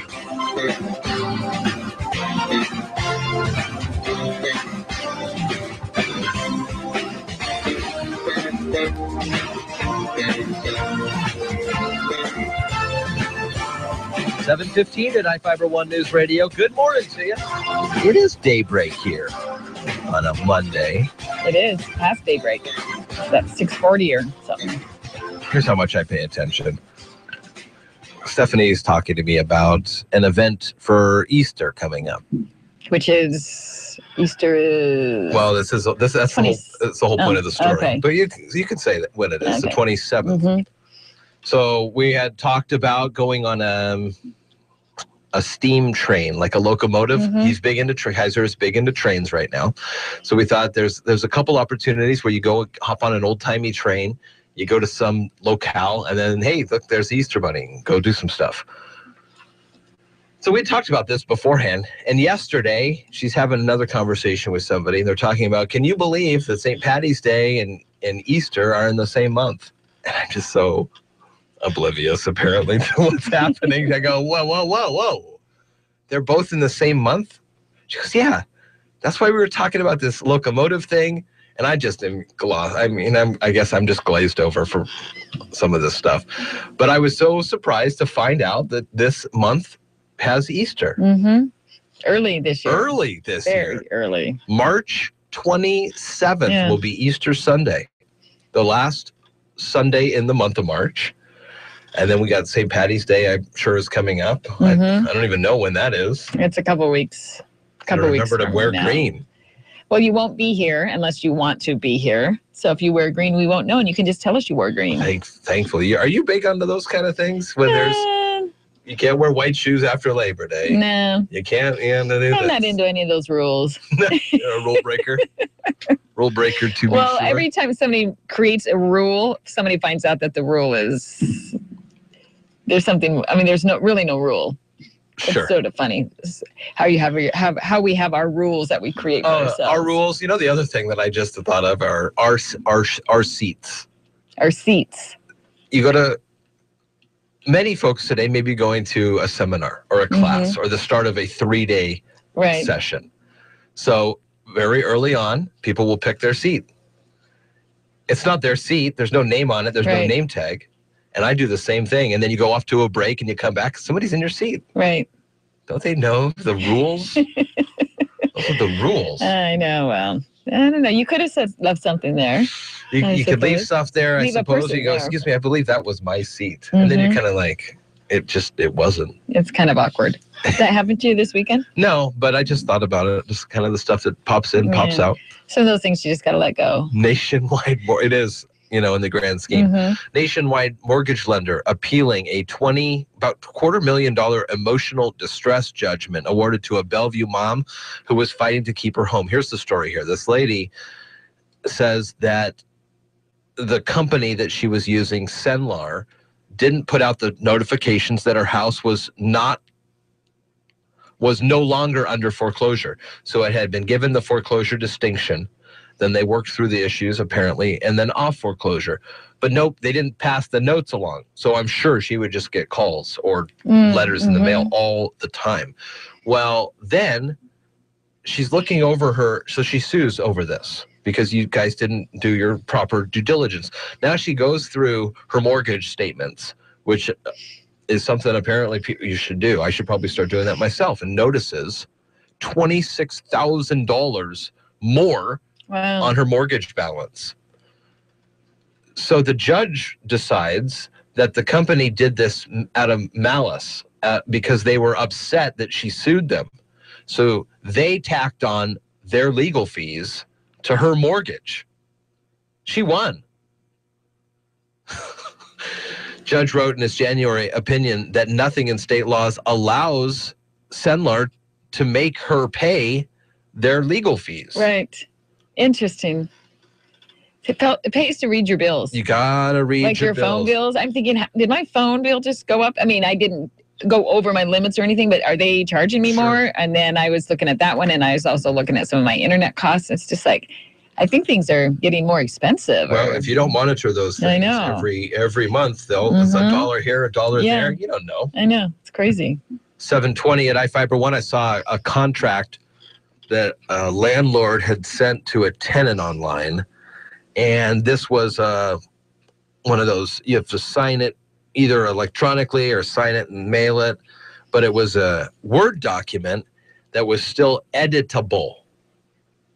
So the tenants put in a clause in the contract that said, you must provide birthday cakes to us on our birthdays, not vanilla. They saved the document, signed the document, sent it back. The landlord signed the document, and they're going to hold them to it. If they don't have a birthday cake on their birthday, I don't know about a lawsuit, but they're going to do something about it, because you got to read the contract. That's right. You do have to read the contracts. It's very true. 721 at iFIBER One News Radio. Everybody's looking to see if their contracts are editable or not. That's right. I'll take a birthday cake on my birthday from my landlord. That'd be kind of cool. We'll be right back after this on Daybreak. You're listening to Daybreak on iFIBER One News Radio. Say, what's for lunch? Breakfast. No, what's for lunch? Oh, yeah, breakfast. Breakfast for lunch? Yep. Then what's for dinner? Breakfast is. I thought you said breakfast was for lunch. Oh, I totally did. But now you're saying breakfast is for dinner. Oh, yeah, I am. So, wait, is lunch for breakfast? No, breakfast is for breakfast. With McDonald's all-day breakfast menu, which includes the Egg McMuffin, hot cakes, and hash browns, any time is delicious breakfast time. Man, I'm heading to McDonald's. Have a good afternoon. Don't you mean good morning? I do now. McDonald's all-day breakfast menu varies by location. Introducing McDonald's signature crafted recipes. We're talking bold sandwiches featuring authentic ingredients. What? You know it, like the guacamole made with Haas avocados in the pico guacamole recipe. Wow. Barbecue sauce made with Vidalia onions in the sweet barbecue bacon recipe. Nice. And bacon with maple seasoning in the maple bacon Dijon recipe. Amazing. Try them on chicken or beef. I want to try them all. It's a new way to enjoy McDonald's. Create your signature crafted sandwich today at participating McDonald's. iFIBER One News Radio, 1030 KMAS and FM 1033 presents Daybreak. Good morning to you. It is Daybreak at iFIBER One News Radio. I'm Jeff Slanky along with Carol Gardner. Good morning, Carol. Good morning, Jeff. 7:23. It was kind of a wet weekend, no? Yeah, but there was some patches of sun, but it was, when it rained, I guess, is the thing. Oh, it was raining hard at times. Yeah. I was woken up by the rain, as a matter of fact. Well, you know, when it gets rainy, people head into the movie theaters to get away from it all, escape a little, and London Has Fallen was one of the movies that premiered over the weekend. London Has Fallen is the follow-up to 2013's Olympus Has Fallen, star Gerard Butler. You're going to see a lot of the kind of great stuff you saw in Olympus Has Fallen, but more. Whereas Olympus was the White House, this is kind of all of London. One of the reasons Butler wanted to do the sequel is because they were able to gather a top-notch cast. So to have Morgan Freeman turning up and Melissa Leo, Robert Forrester, Aaron Eckhart, what a great cast to have coming to set every day. And it was exciting. David Blaustein, ABC News. So the week before, Gerard Butler was in Gods Have Eyes, or The Eyes of the Gods, or one of those other Egypt movies. And it did terrible. Flopped. Oh, a lot of those ones do. They're real hit and miss. This one, though, the sequel to Olympus Has Fallen, which I thought was pretty darn good. Well, so they have the similar cast in this one. It's the same. Oh, the same cast. Okay, so is Olympus still? I mean, is it like happening right after Olympus fell, and then they sort of like pan over to that's bad London, luck if it did. and then? I mean, because did Olympus rebuild and then now they do London, or is it sort of happening at the same time frame? So I'm guessing that Olympus was the code name for the White House in the first one. And this is so many months after it happened, I'm sure. Now the president has his right-hand man who saved the day when Olympus fell, Gerard Butler. Right. Now they head over to London town for some meeting. Well, so they didn't catch the bad guys in the White House Has Fallen? This is a different set of bad guys. Yeah, no, they wiped the floor with this. If this was the one, the Gerard Butler one, I feel that this one was quite violent, and they blew up and killed a lot of people. So I guess I'll have to see the movie, but I'm wondering how it could be a sequel. Because it's just the same people, it's the same president. Once again, Morgan Freeman assumes control when the president, Aaron Eckhart, gets taken. Yeah, but it's pretty convenient. This poor guy. Yeah. I wouldn't have voted for him again if I knew that the president was... Exactly. I mean, come got into these troubles the first time. That was not the first movie or the #1 movie over the weekend, though. At the premiere of Zootopia, I talked to Disney and Pixar animation chief John Lasseter, who knew exactly why audiences would connect with the animated animal adventure. Zootopia is so clever. They're all sloths? It's so beautiful. It's so funny. It's one of the funniest films we've ever made.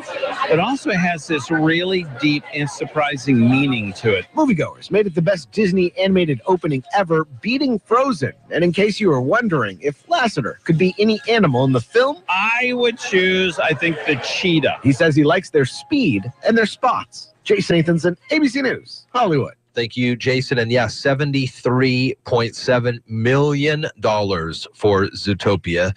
London Has Fallen, 21.7. That Deadpool movie, people are still going to see that. Man, 16.5. Tina Fey's new one, Whiskey Tango Foxtrot at 7.6. Gods of Egypt at 5. Risen at 3.9. Kung Fu Panda 3. The Revenant, Eddie the Eagle, and The Witch. That all rounds out the top 10 here from over the weekend. It's 7:26 now at iFIBER One News Radio, and a good morning to you. I'm Jeff Slickey along with Carol Gardner. City of Everett, the fire marshal there says a recent inspection shows 19 of 26 apartment complexes inspected in the city lack proper fire alarm systems. Fire Marshal Eric Hicks says the owner of those complexes are currently being ordered to install the alarm systems as required by city code. 19 of 26 apartment complexes lack proper fire alarm systems in Everett. Hicks says the inspections were done after an apartment complex without an alarm system was consumed by fire on New Year's Eve. Killed there at least one person, 5 others injured, and about 100 folks had to move out of their home. The Daily Herald reports that city codes require a central fire alarm system. That's the one where one person can pull a lever that affects everybody, so they all can get out there. On apartment buildings with at least 3 stories or more than 16 units, they now have to go out and look at another 30 additional complexes on this one. Yeah, scary story. Yeah, that is some scary stuff. The Washington Department of Health is letting parents know that all students at public and private high schools must be vaccinated for the chickenpox beginning this fall 2016-2017 school year. The teens will need to be vaccinated. The state health office, Dr. Kathy Lofi, says chickenpox can be dangerous for those with weakened immune systems, and those infected are at risk for developing shingles, a painful skin rash later in life. Students are not required to be vaccinated if they already had 2 doses of the vaccine, have had chickenpox in the past, or have a blood test showing that they are immune. Pretty interesting stuff. Now, I was in school for 18 years or something like that. Mm-hmm. I never knew that they kept records like this. And I guess that's something I'm going to be learning. As Kaiser gets in, you have to go in and fill out forms saying he's got this, he doesn't have this. Right. Did you hear the thing about the peanut allergies? Which thing? Over the weekend, I was listening to the news here on iFIBER One News Radio, and they said that kids under a year or 11 months, if you gave them peanuts, they were less likely to form a peanut allergy later in life, even if they ate some peanuts for a little while and then stopped. Like a year later, it would still, that would build up in their system. And they say that, they have said that about pets too. If you introduce pets at a young age to children, that they usually, they don't develop the allergies. But, interesting. Yeah. 7:30 at iFIBER One News Radio. Marilyn Foster has the latest in local news. ABC Sports reports as well. I'll be back with a Northwest Sports report. Big win for a Tacoma MMA star. Also, Gonzaga basketball and Mariners baseball today on the radio. It's all coming up on iFIBER One News Radio. You're listening to Daybreak on iFIBER One News Radio. Local news is brought to you by Fred Holmes Tree Service. FredHolmesTreeService.com, 427-4489. From the iFIBER One News Radio studios, I'm Marilyn Foster. Spring sports are on the horizon, and the next Community Pride Night is coming up Wednesday. Shelton School District Superintendent Dr. Alex Apostle shared more with Daybreak. We have a Community Pride Night on March 9th at 5:30 at Shelton High School, where we will honor our spring sport athletes, our coaches, and our families. And we hopefully will have a big crowd to celebrate the start of the spring sports season. And we're anticipating some great things happening and great achievements taking place with our spring sports program. It's a busy week, as there's also a school board meeting tomorrow evening at 6:30 at Choice High School. The public is invited to attend. Hear the full interview with Dr. Apostle on the Daybreak page at iFIBER1newsradio.com. Washington residents soon will no longer be able to use their standard state driver's licenses as identification to get a visitor's pass onto Joint Base Lewis McChord or the Yakima Training Center. As of April 1st, people who don't have an enhanced driver's license will need to show additional forms of ID, like a passport or permanent resident card.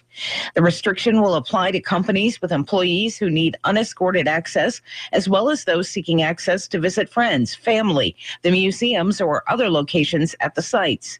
The new rules are being applied because Washington state is not in compliance with federal real ID requirements that include proof of citizenship or legal residency for standard licenses.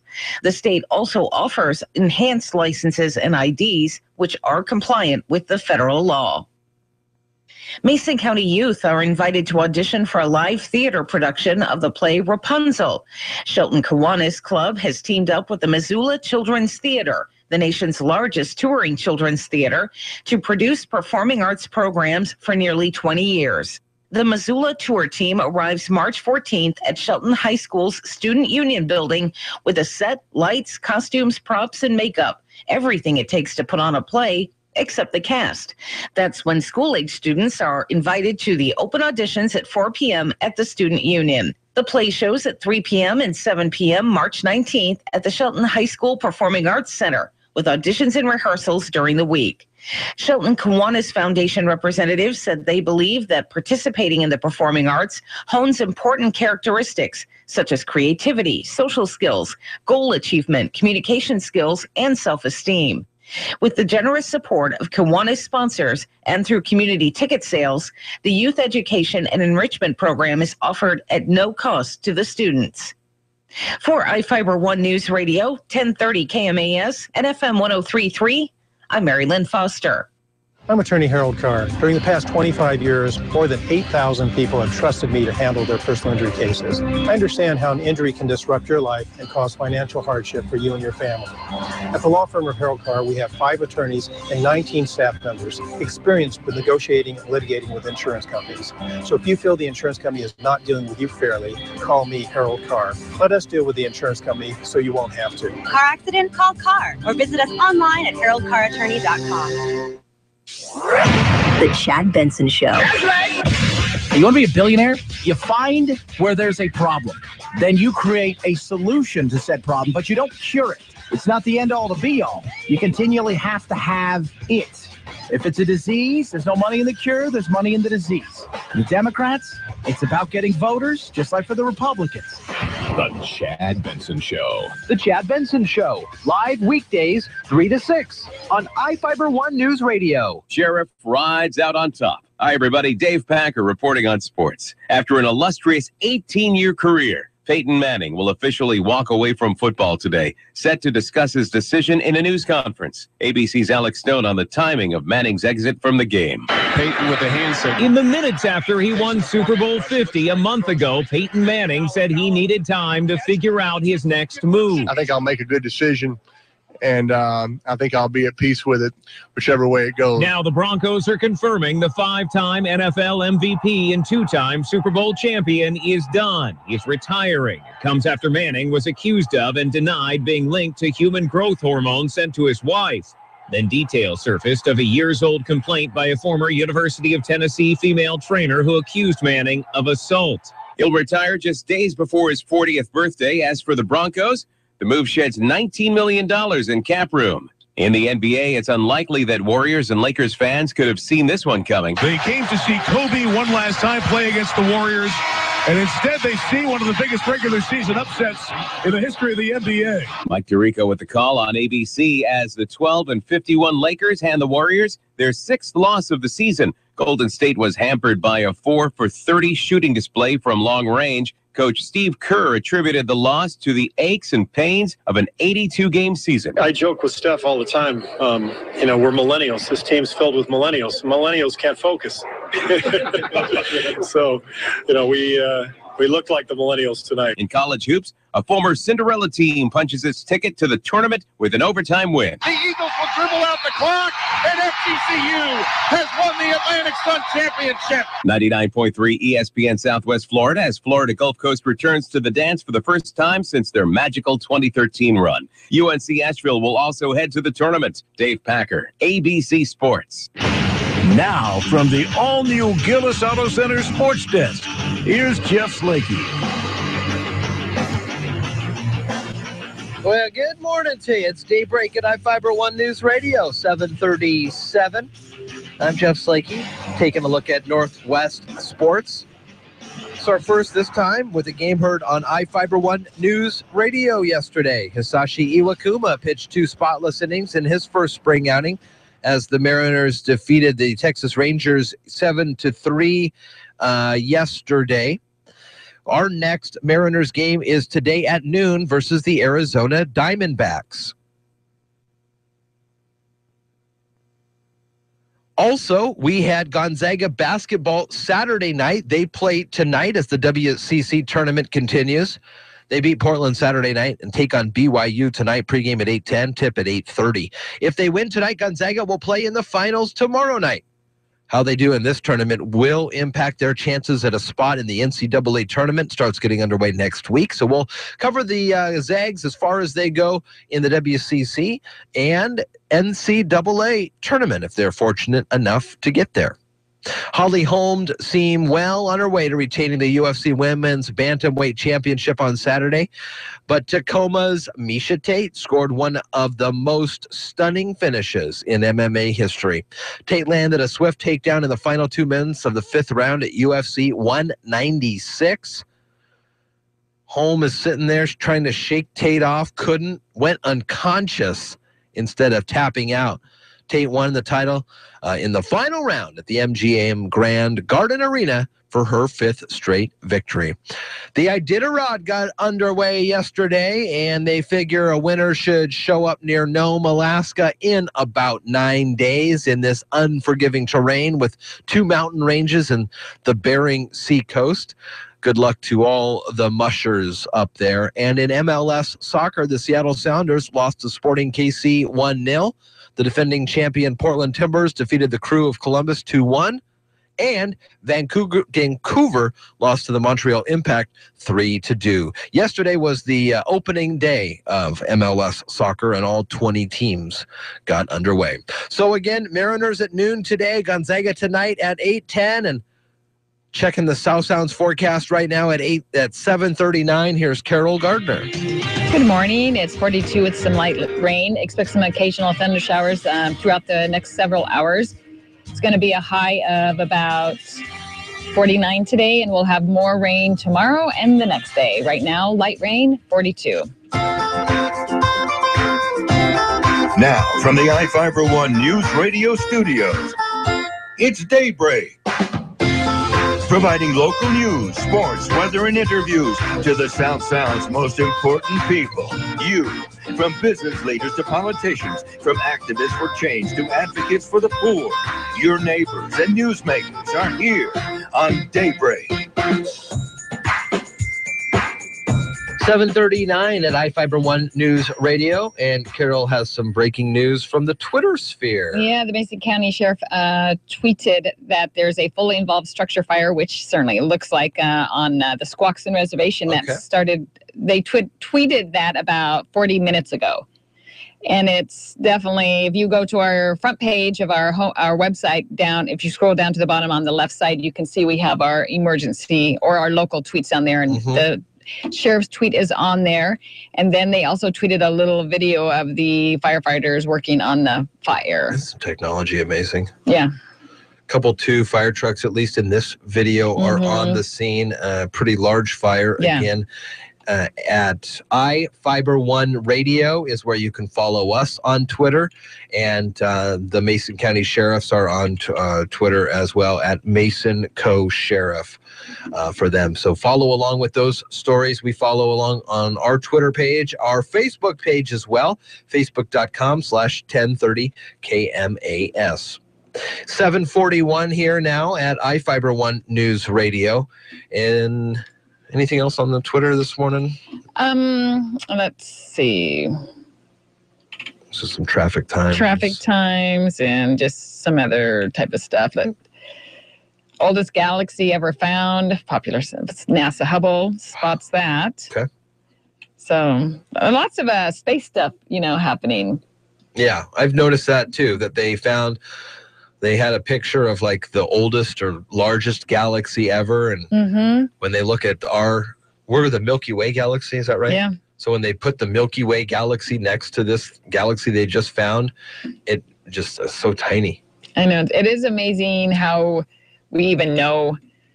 How do they know this stuff? I know. How do they even know? And how do they know when the galaxy sprang into existence? And it's all very theoretical.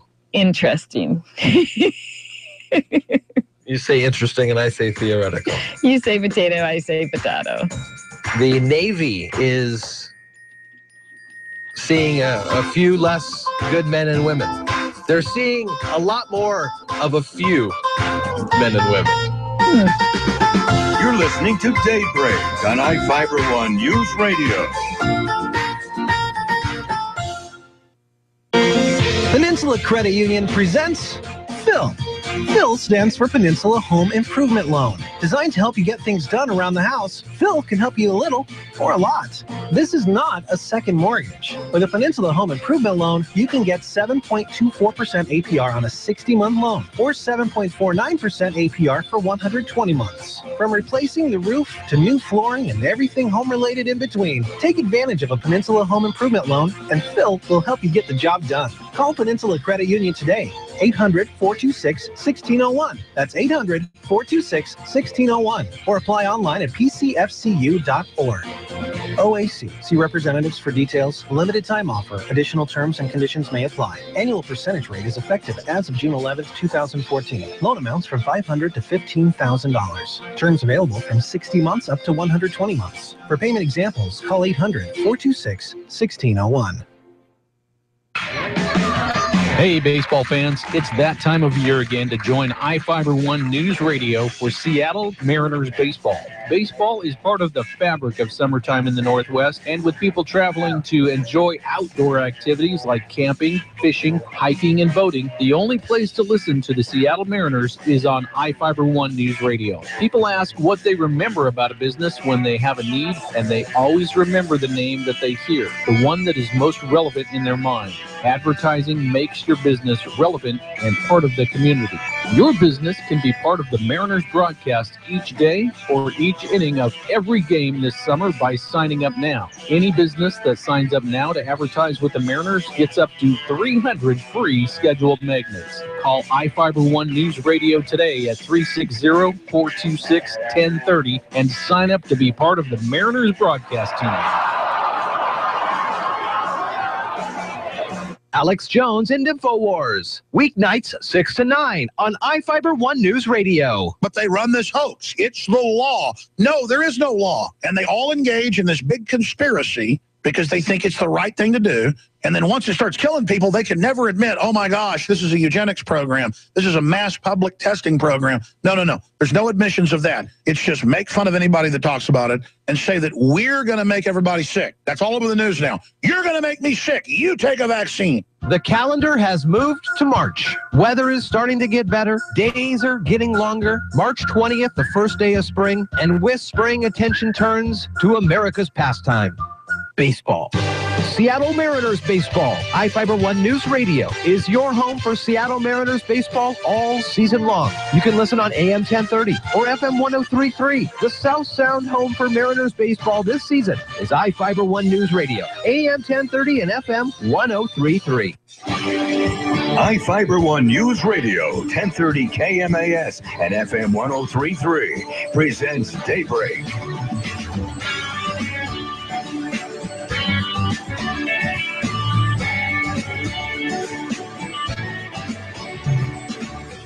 .45 at iFIBER ONE News Radio. Good morning to you. I'm Jeff Slakey. Over the weekend, there was five states or so. People were voting and things happening around the area. As usual, Bernie did pretty good at the caucuses, and Hillary did well at the voting primaries. Mixed bag for the Republicans. Marco Rubio picks out a win, finally. 2 wins, actually, because he got Puerto Rico. Puerto Rico and Minnesota, I think, were the 2 that he got over the weekend. And we've got a debate this upcoming Thursday in our partnership with the Salem Radio Network. We'll have on the radio. That'll be on the 10th here on iFIBER One News Radio. Last night we had a Democratic debate between Hillary and Bernie from Detroit. That's where the Republicans were as well. So that's kind of the stuff politically that's going on. Thousands of sailors, Carol, are on the verge of being kicked out of the U.S. Navy, but they're getting a second chance just before things are too late. More lenient body fat rules mean sailors who failed multiple physical fitness tests get one more test this spring. The Navy loosened the restrictions in January because it was losing too many talented sailors. Some used liposuction, diet pills, and other measures to save their naval careers. The Navy says it kept about 2,400 sailors who passed a preliminary test under the new rules, striking 2 failures off their records in the process. But now, 2 failures instead of 3 could result in dismissal. Dave Schreiber, ABC News. Yeah, that's right. You heard that right. Some of sailors were going through liposuction, taking diet pills. Wow. And binging a lot on that stuff otherwise they lose their career. Mm-hmm. That's amazing that having to go through that. So who changes there? Do the Navy's requirements have to get less strict, or you still have to just pick, and the pool just gets smaller and smaller? Well, literally, it just sort of addresses a larger problem, I think, that we all have. And that's sort of what, we're going to be talking about this month, nutrition. Mm-hmm. I mean, it just... And we were talking about, why is junk food so good? It's addicting. And why is going out for a walk so hard? It is hard. I mean, why? Why have we become so sedentary? And it's interesting. And people say, well, you're just becoming lazy. But why? Why did that happen? Yeah, that's not an answer. No, it's not an answer. 748 at iFIBER One. You know what everybody needs? A good pair of overalls and get out in the yard and start working. Yeah. Start some farming. I got a farming summit you can check out. Really? Yeah. All right. 749. You're listening to Daybreak on iFIBER One News Radio.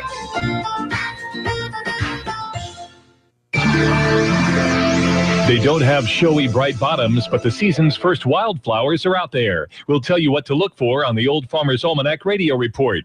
With more practical tips and useful advice, this is the Old Farmer's Almanac Radio Report for Monday, March 7th, the 67th day of the year, and actor Bryan Cranston has a birthday. The first wildflower of the season has already sprouted, but don't be expecting pastel petals or delicate aromas.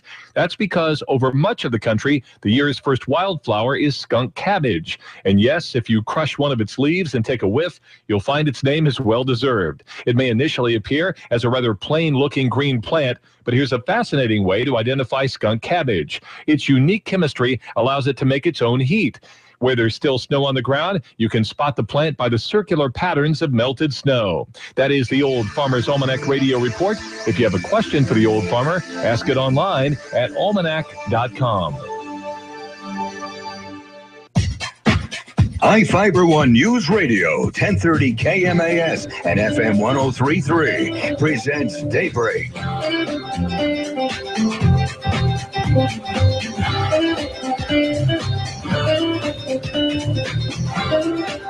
750 at iFIBER One News Radio on a Monday morning, and a good morning to you.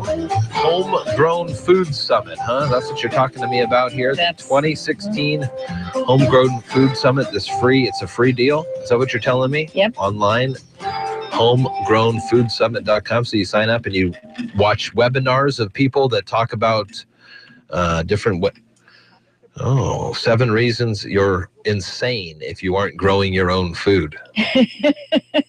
We started to look at this over the weekend in betwixt the raindrops. No, actually, I haven't. I signed up for it quite a while ago because I had seen this Dr. Patrick Jones. He does herbal treatment, wounds, and lacerations. He's a veterinarian. Mm-hmm. And it was just amazing to me. And he was documenting it, the before and after, how well herbs work. And how you used to use herbs a lot more before you turned to your cupboard and started popping, all sorts of pills. Mm-hmm. So these this is the big thing these days, is you create these huge webinar campaigns, and all the experts from around come in and they talk about, of course, everybody wants you to start following them and, but they have all sorts of very interesting information. I mean, you can even, I wonder if you could put goats on your little backyard. One goat. Put a goat back there. How about chickens? You ever thought of that? Can you do chickens legally? Somebody just had a story. Yeah, yes. Because unfortunately, I was talking to my sister-in-law yesterday, and she just got a message while we were talking that a dog in their neighborhood where they had were renting a house to a couple, a dog had gotten into their yard and attacked their chickens that they had, and that was in City of Olympia property. So yeah, it happens. And that's Stephanie actually raised chickens when she was a kid. Did she? Out in Conifer, which is out in East Ole, rural, but still a neighborhood. And they had chickens there too. Well, it's something like fresh eggs and eggs from the farm. I mean, you cannot even compare them to the ones you get in the store. Throughout the week with National Nutrition Month going on, Thursdays at 7:45, we will focus a little bit more on this. Joe Sanchez from Mason County Public Health was on last Thursday. This Thursday, we're going to kind of just come up with some better things to eat, better proper nutrition, how much of what you need to take in. Then the week after that, Jeannie Raywalt will be here to talk with us about the nutrition in the schools. Terry Shaw, along with someone from Senior Services of South Sound, will be here the following Thursday. That would then be the 24th to talk about nutrition in the senior sector. And then on the 31st, to wrap up the month of March and National Nutrition Month, literally the last day of March, someone from Adopt a Pet will be here to talk about pet nutrition. Right. It's dog nutrition. And I know that there are dogs and cat lovers out there, but we'll get a good sense of, at least in the dog perspective, what you're feeding, what you shouldn't be feeding. Do you ever clean out your pets' dog bowls or water bowls? Like wash them? Yeah. The water bowls for sure. The dog bowls, no, I don't. And it is interesting that you bring that up because I see a weird film from their slobber and the dog food and stuff. I probably should. I know, but you don't think about those things, do you? Don't think about it. So maybe she can give us some insight if we really need to or what have you. So interesting is the weather is turning a little bit. I mean, it's still kind of rainy. We're going to get 2 inches or something on Wednesday. But for the most part, the weather is turning and people will be able to head out and start working in their yards. My lawn is definitely getting knee high. That was one of the things that I was struggling to come up with a decision on. What am I going to do? Am I just going to rip the whole thing out, or should I hire somebody? Or oh my gosh, I don't know. 7:54 at iFIBER One News Radio. Daybreak at iFIBER1.com. Daybreak at iFIBER1.com. Great email address to get any information to us about things that are happening around the area or just items of note to talk about. Ray Tomlinson, the person who brought us Daybreak at iFIBER1.com, has passed away at the age of 74. You've got mail. The man who made email the pervasive form of communication we know it as today has passed away. Ray Tomlinson's death was confirmed by his employer Sunday, but details were not immediately available. Tomlinson is best remembered for his 1971 invention that allowed email to be sent person to person, choosing the @ symbol to connect a username with a destination address. Coworkers say he was a humble and modest man, and surprisingly, not a frequent checker of email. Mark Remillard, ABC News. 7:55 here at iFIBER One. So he created and fixed the need, and literally created a monster. And didn't check his own emails. Didn't check his own email. I've got no fewer than 40 in my inbox right now. It's just, and then there's a point where you go, I just throw up my hands. Yeah. If it's between 5 and 10, that's manageable. But as soon as it's over 10, I'm just like, I don't care. I don't know what's going on. It is sort of crazy. We don't have any more news on the structure fire at the Squaxin just on Squaxin reservation, yeah. Okay. But we will be having a reporter getting some more of that information. And if we hear it before the 9 o'clock hour, we'll let you know. But it'll also be on our website, and we'll retweet, and we will post some of that information on Facebook as well. 7:56 at iFIBER One News Radio, and also over the weekend. Nancy Reagan passed. We heard from her and a report about her. And we talked about some of the movies that made big splashes at the box office. And it was Zootopia that was #1 by hands and feet. I mean, it crushed the competition. Last weekend, I don't know if you remember, Carol, we had the Oscars. And you got to wonder now if they do anything. Mm-hmm.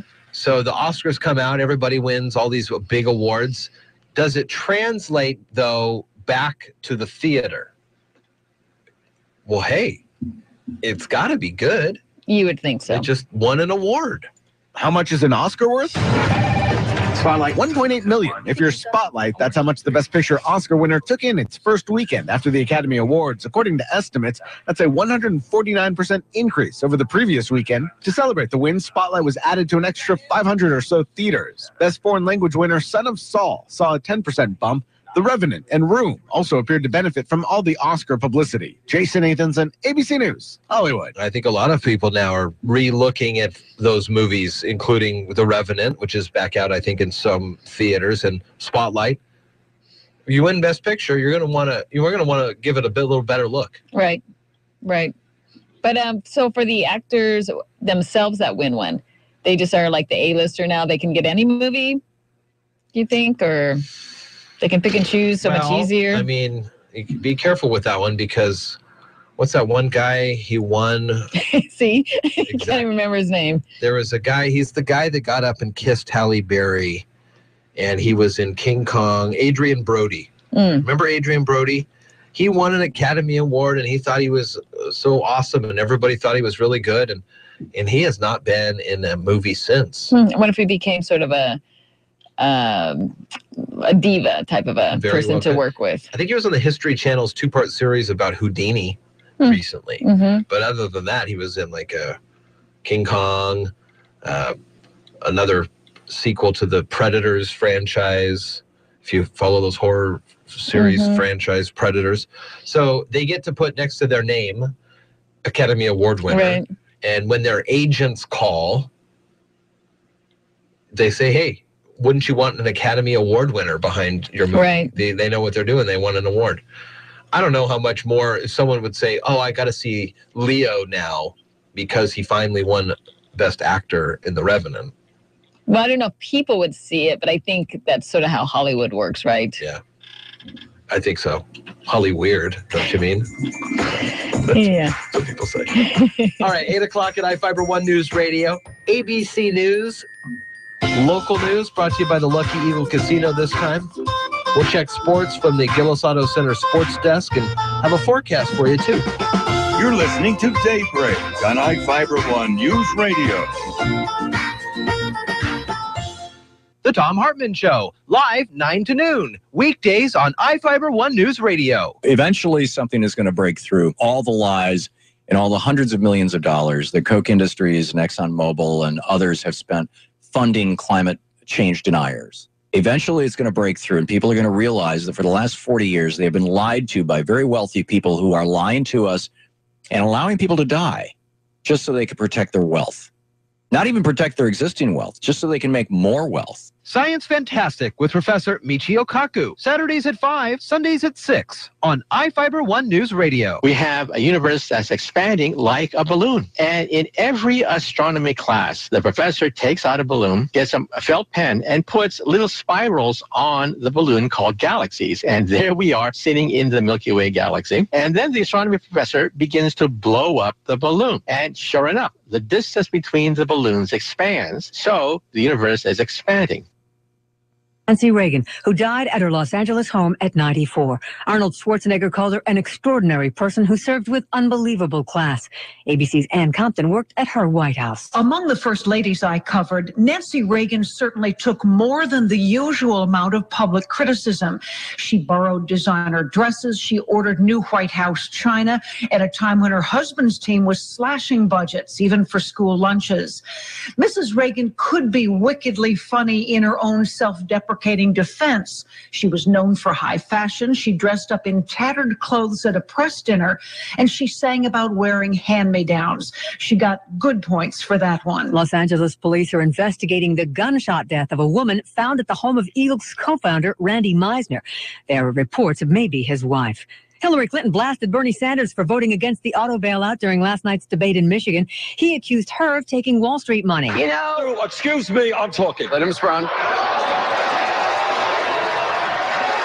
If you're going to talk, tell the whole story, Senator Let Sanders. me tell my story, you tell yours. It turns out the Super Bowl victory over the Panthers was his last rodeo. Peyton Manning is about to retire. ABC's Ryan Smith has more. Manning is expected to announce his retirement at a press conference today. His Broncos calling him a first-class ambassador who did things the right way. And players around the league heaping praise on the star Tom Brady, saying, "You changed the game forever, and you made everyone around you better. It's been an honor." The Coast Guard has given up the search for a Texas man who went overboard from a Royal Caribbean cruise ship off Key Largo Friday. They fear he fell.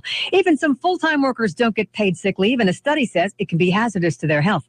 30% of them don't have it, along with 80% of part-time workers, and all are 3 times as likely to avoid going to a doctor. This is ABC News. QL1, this is Control. Does Rocket Mortgage require me to come in and speak with someone? Negative, Control. With Rocket Mortgage by Quicken Loans, you can go through the entire mortgage process on your own and completely online. Copy that, QL1, but if I wanted to speak to someone, do you think they're out there? They're out there, all right. Their award-winning client service is beyond anything I've ever experienced. 3, 2, 1. Rocket Mortgage at QuickenLoans.com. Push button, get mortgage. Rocket. Equal housing lender. Licensed in all 50 states. NMLSConsumerAccess.org number 3030. Aches, pains, looking for a solution to silence arthritis? Blue Emu Maximum Arthritis Pain Relief Cream is the answer. Use it for arthritis pain, strains, sprains, bruises, and more. Don't let your achy joints and muscles slow you down. Make you feel like you again. Give Blue Emu Maximum Arthritis Pain Relief Cream a try today. Beat the pain. Available in stores nationwide. It's hard to put a price on an Oscar, but the latest box office figures are painting a picture of just how much it can mean to a movie. ABC's Jason Nathanson has the numbers. How much is an Oscar worth? Spotlight, $1.8 million. If you're Spotlight, that's how much the Best Picture Oscar winner took in its first weekend after the Academy Awards. According to estimates, that's a 149% increase over the previous weekend. To celebrate the win, Spotlight was added to an extra 500 or so theaters. Best Foreign Language winner Son of Saul saw a 10% bump. The Revenant and Room also appeared to benefit from all the Oscar publicity. Jason Nathanson, ABC News, Hollywood. Jurors in Nashville are getting to work today to deliberate on whether 2 hotel companies should be held partly responsible for a stalker taking secret photos of sportscaster Erin Andrews and posting them online. She's suing for $75 million. A California lawyer is suing her college, claiming she hasn't gotten a single job offer since graduating. She claims the school inflated its graduate and employment data to lure people. Karen Chase, ABC. Local news brought to you by the Lucky Eagle Casino. Visit online at luckyeagle.com. From the iFIBER ONE Newsradio studios, I'm Marilyn Foster. Spring sports are on the horizon, and the next Community Pride Night is coming up Wednesday. Shelton School District Superintendent Dr. Alex Apostle shared more with Daybreak. We have a Community Pride Night on March 9th at 5:30 at Shelton High School, where we will honor our spring sport athletes, our coaches, and our families. And we hopefully will have a big crowd to celebrate the start of the spring sports season. And we're anticipating some great things happening and great achievements taking place with our spring sports program. It's a busy week, as there's also a school board meeting tomorrow evening at 6:30 at Choice High School. The public is invited to attend. Hear the full interview with Dr. Apostle on the Daybreak page at iFIBER1newsradio.com. Washington residents soon will no longer be able to use their standard state driver's licenses as identification to get a visitor's pass onto Joint Base Lewis McChord or the Yakima Training Center. As of April 1st, people who don't have an enhanced driver's license will need to show additional forms of ID, like a passport or permanent resident card. The restriction will apply to companies with employees who need unescorted access, as well as those seeking access to visit friends, family, the museums, or other locations at the sites. The new rules are being applied because Washington state is not in compliance with federal real ID requirements that include proof of citizenship or legal residency for standard licenses.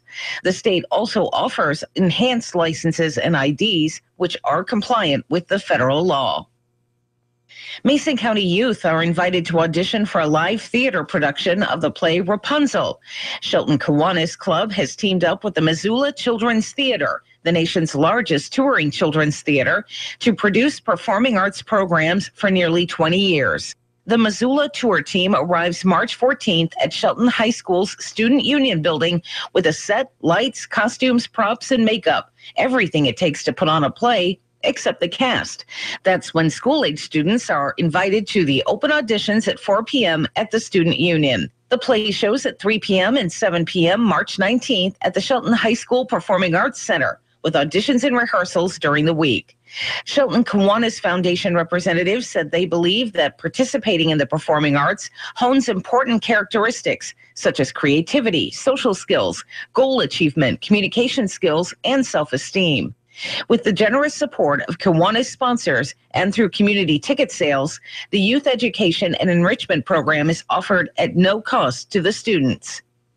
For iFIBER One News Radio, 1030 KMAS and FM 103.3, I'm Mary Lynn Foster.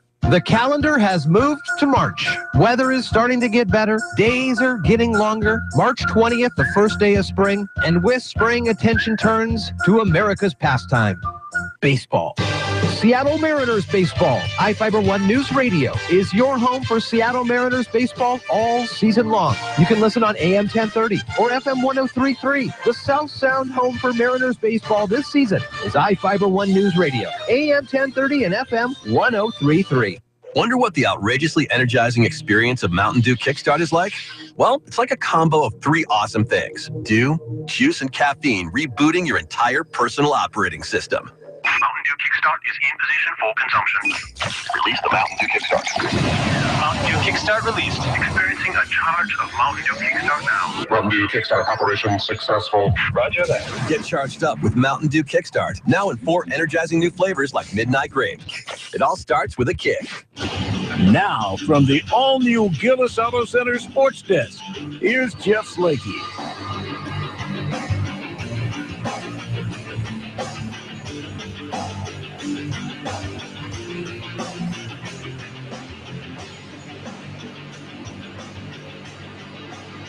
.808. Good morning to you. I'm Jeff Slakey on Daybreak at iFIBER One News Radio, AM 1030 and FM 103.3. Sports report now. Let's head to Alaska to start things off for this sports report. The 1,000-mile Iditarod sled dog race got underway yesterday. 2 mountain ranges, the wind-lashed Bering Sea coast. Not until 9 days from now, we are expected to hear who comes out on top in Nome, Alaska for the Iditarod. I did hear, though, that they have a very limited amount of snow. Like 2 inches in certain areas. They had to ship some snow in just for the opening ceremonies type of a deal. Really? Yeah. To get them to start proper or for looks? Probably both. They had to bring snow in? Yeah. Isn't that crazy? Yeah. Do you remember the story about the guy on the bicycle the other day that did he came in 3rd, if you were counting it that way? There you go. Is that the future? If we'll have dogs and wheeled sleds. Yeah, maybe. Fat tired wheeled sleds. Yeah. Whew, that could be crazy. Game heard on iFIBER One News Radio yesterday. Hisashi Iwakuma pitched 2 spotless innings. Mariners defeat the Rangers 7-3. We have our next game today at noon against the Arizona Diamondbacks. Tonight, Gonzaga men's basketball continues their quest for the WCC tournament title. If they beat Portland, they beat Portland Saturday night. They're going to take on BYU tonight. Pregame at 8:10, tip at 8:30. They win against BYU. They'll play in the finals tomorrow night. And how they do in this tournament will impact their shot at a spot in the NCAA tournament, which gets underway next week. Also yesterday, MLS soccer got underway. Sounders lost to Sporting KC 1-0. Portland Timbers beat the Columbus Crew 2-1. That was a rematch of the finals last year. And Vancouver beat Montreal 3-2. What else is going on in sports? Holly Holm, who beat Ronda Rousey. Remember her? Ronda Rousey and Holly Holm fought a couple months ago. Mm-hmm. Holly Holm seemed well on her way to retaining the UFC Women's Bantamweight Championship on Saturday. Then Tacoma's Miesha Tate scored in one of the most stunning finishes in MMA history. Landed a swift takedown in the final couple minutes. Holm tried to shake her off. Couldn't. Went unconscious before she could tap out. Won this at the MGM Grand Garden Arena for her 5th straight victory. 8:11 at iFIBER One News Radio. Checking the South Sounds forecast. Here's Carol Gardner. Good morning. It's overcast and 42, but there could be possibility of some thunderstorms throughout the next several hours, and this rain on and off, tapering off somewhat tonight, but it'll be back tomorrow. We'll be reaching highs of about 49 today and 45 tomorrow, but a lot more rain is expected on Wednesday. It's 42 and overcast right now. Now, from the iFIBER One News Radio studios, it's Daybreak. Providing local news, sports, weather, and interviews to the South Sound's most important people. You. From business leaders to politicians, from activists for change to advocates for the poor, your neighbors and newsmakers are here on Daybreak. Have a good night. 8:12 at iFIBER One News Radio. Good morning to you. I'm Jeff Slakey along with Carol Gardner. And over the weekend, we had some results from various elections, and more delegates are being handed out on both sides of the aisle. Mm-hmm. And as of late, Cruz has really shrunken the lead by the Donald. So far, we're at 384 for Trump and 300 for Cruz. Yeah, just from last week, that really has changed. Yeah. Well, after that Texas win, and 155 or something like that, he really did well for himself. So more contests this week and next week. All right here on iFIBER One News Radio. We'll have coverage. You're listening to Daybreak on iFIBER One News Radio. The calendar has moved to March. Weather is starting to get better. Days are getting longer. March 20th, the first day of spring. And with spring, attention turns to America's pastime, baseball. Seattle Mariners baseball. iFIBER One News Radio is your home for Seattle Mariners baseball all season long. You can listen on AM 1030 or FM 1033. The South Sound home for Mariners baseball this season is iFIBER One News Radio, AM 1030 and FM 1033. Hi, I'm Ken Slater, the Roof Doctor. If you're like me, your family's important, so make sure that they're well taken care of. One of the best ways to do that is to provide a safe and warm home to live in. For over 50 years, the Roof Doctor has been helping families stay safe and warm by building roofs that last for generations. Our teams have some of the most experienced roofers in the area, and we only use the highest quality materials to keep your family safe, warm, and dry. That's the Roof Doctor. Give us a call. Hi, this is Terry Allen with a look at the community calendar on iFIBER One News Radio. Nonprofits post your upcoming events on iFiberOneNewsRadio.com. Yoga classes are held every Monday and Wednesday evening from 6 to 7:30 at Harmony Hill. Everyone's welcome, regardless of fitness level or experience. Walk-in fee is $12. Call 898-2363 for more info. For iFIBER One News Radio, I'm Terry Allen. The Chad Benson Show. How in the world are you going to pay for all that you want to do? And you can only tax people to a certain point. People who are smart, guess what? They get sick and tired of it, and they find other ways to do stuff. All of a sudden, you go from having a certain percentage of something to 100% of nothing. The Chad Benson Show. The Chad Benson Show. Live weekdays, 3 to 6 on iFIBER One News Radio.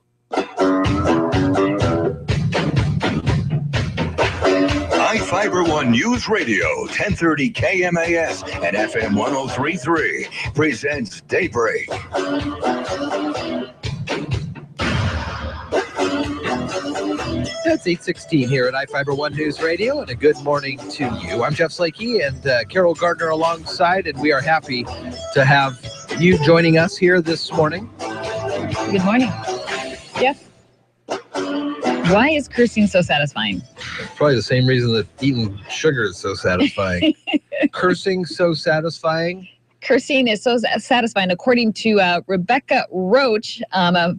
She's a philosophy lecturer at the University of London, and she decided to write a book about it, and it's called Eon, her book.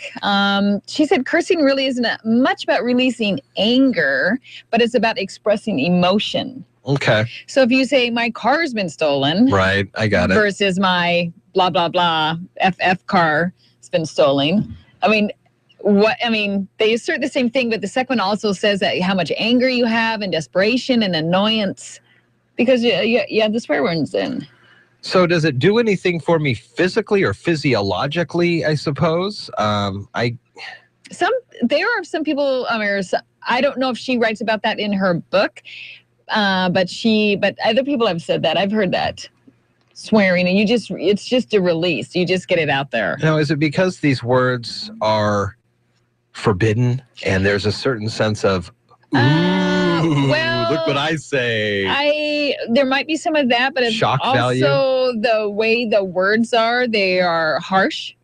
They're harsh words. I have heard that before, yes. Instead of like using whiffy and slush is what she had been quoted saying. Whiffy. I mean, when you slam a door, you want it to slam. Right. Have you ever tried to slam a door and then it goes, it's just because of the pressure on yeah. It doesn't even work. All right. Slam door. Yeah, nothing. And then you're just like, ugh. You're even more upset. No, I do understand what you're saying. So she talks about that type of stuff, that it's just sort of like a boom, it's done, gets out there. Mm-hmm. So next time you swear, not in front of Kaiser, think about that. That is interesting. Mm-hmm. So I noticed, and it's probably because of this job, that my foreign vocabulary is near nil these days in any situation. Because if you get too used to it off microphone, then the likelihood of you letting something slip on microphone is highly increased.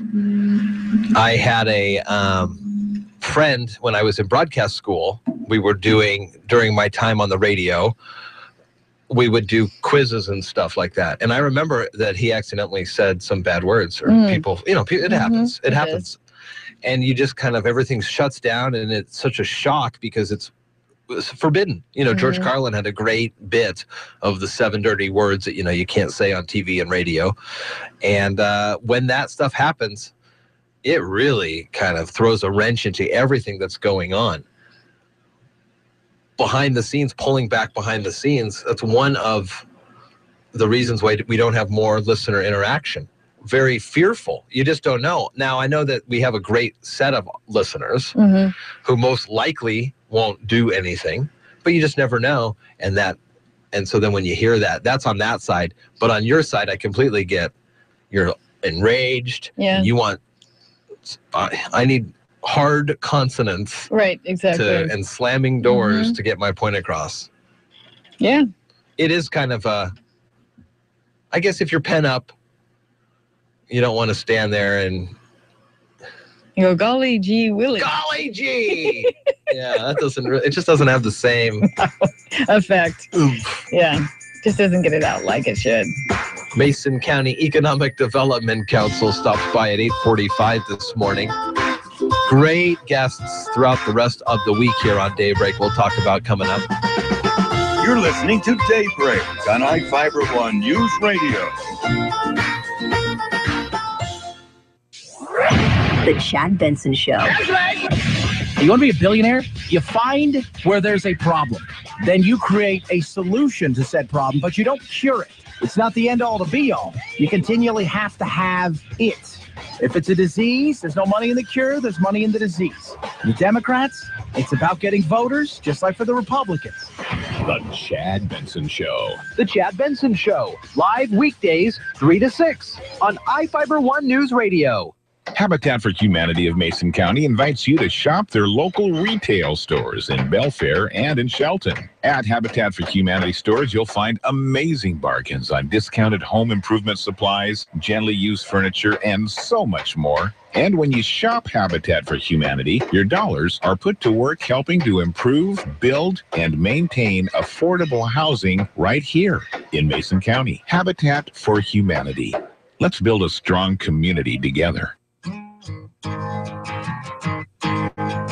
Hi guys, Kat here with iFIBER ONE Newsradio. What if I told you that radio advertising is far more effective than print media? Think about all of your customers driving to work, appointments, or events, all the while listening to the radio. Imagine your commercial airs on iFIBER ONE Newsradio and the customer decides, hey, I'm right by there. I'm going to go check it out. Radio captures you and literally speaks to you and your customers several times a day. This enables you to build a unique message that reminds your customers what you have to offer. Remember, your customers can either drive to you or through you. And here at iFIBER ONE Newsradio, we want to direct customers to you. Being the only talk radio formatted station in the entire South Sound region, we have an entire new market for your business to advertise in. As your sales lady, I take pride in providing your business with the best advertising because I want your business to succeed. So call me today at 360-463-2558 and ask for Kat.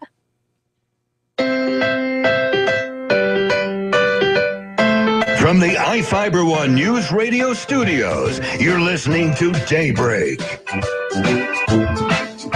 8:22 on a Monday morning. It's the 7th of March, and a good March to you. I'm Jeff Slakey along with Carol Gardner.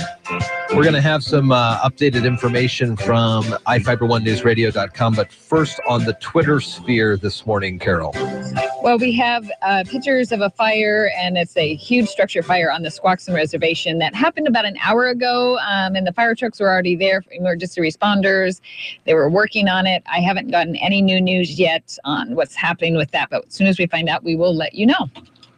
8:22 here, and a maintenance work outage for Mason PUD 3 customers in the Lake Cushman area this upcoming Thursday night into Friday. Mason County Public Utility District 3 scheduled a planned power outage for Thursday night, this upcoming Thursday night. It'll impact just under 2,000 folks in the Lake Cushman area starting at 11:45 Thursday night. So if you rely on a clock radio to wake you up Friday morning, be advised that the power likely to be out, and even if it comes back on, who knows if your clock is going to be synced up in time. So just let that be known that it is coming. It is expected to be restored by 6 o'clock Friday, March 11th. There's also some things happening in a couple weeks. The Shelton Kiwanis bringing the Missoula Theater to Mason Youth. They come every year. That's going to be, the play is going to be Rapunzel, and it's going to be on March 14th through 19th. It's going to be at the Shelton High School Performing Arts Center. Auditions and rehearsals are during the week, so they come in for a week, and it's like this whirlwind thing where you audition and then you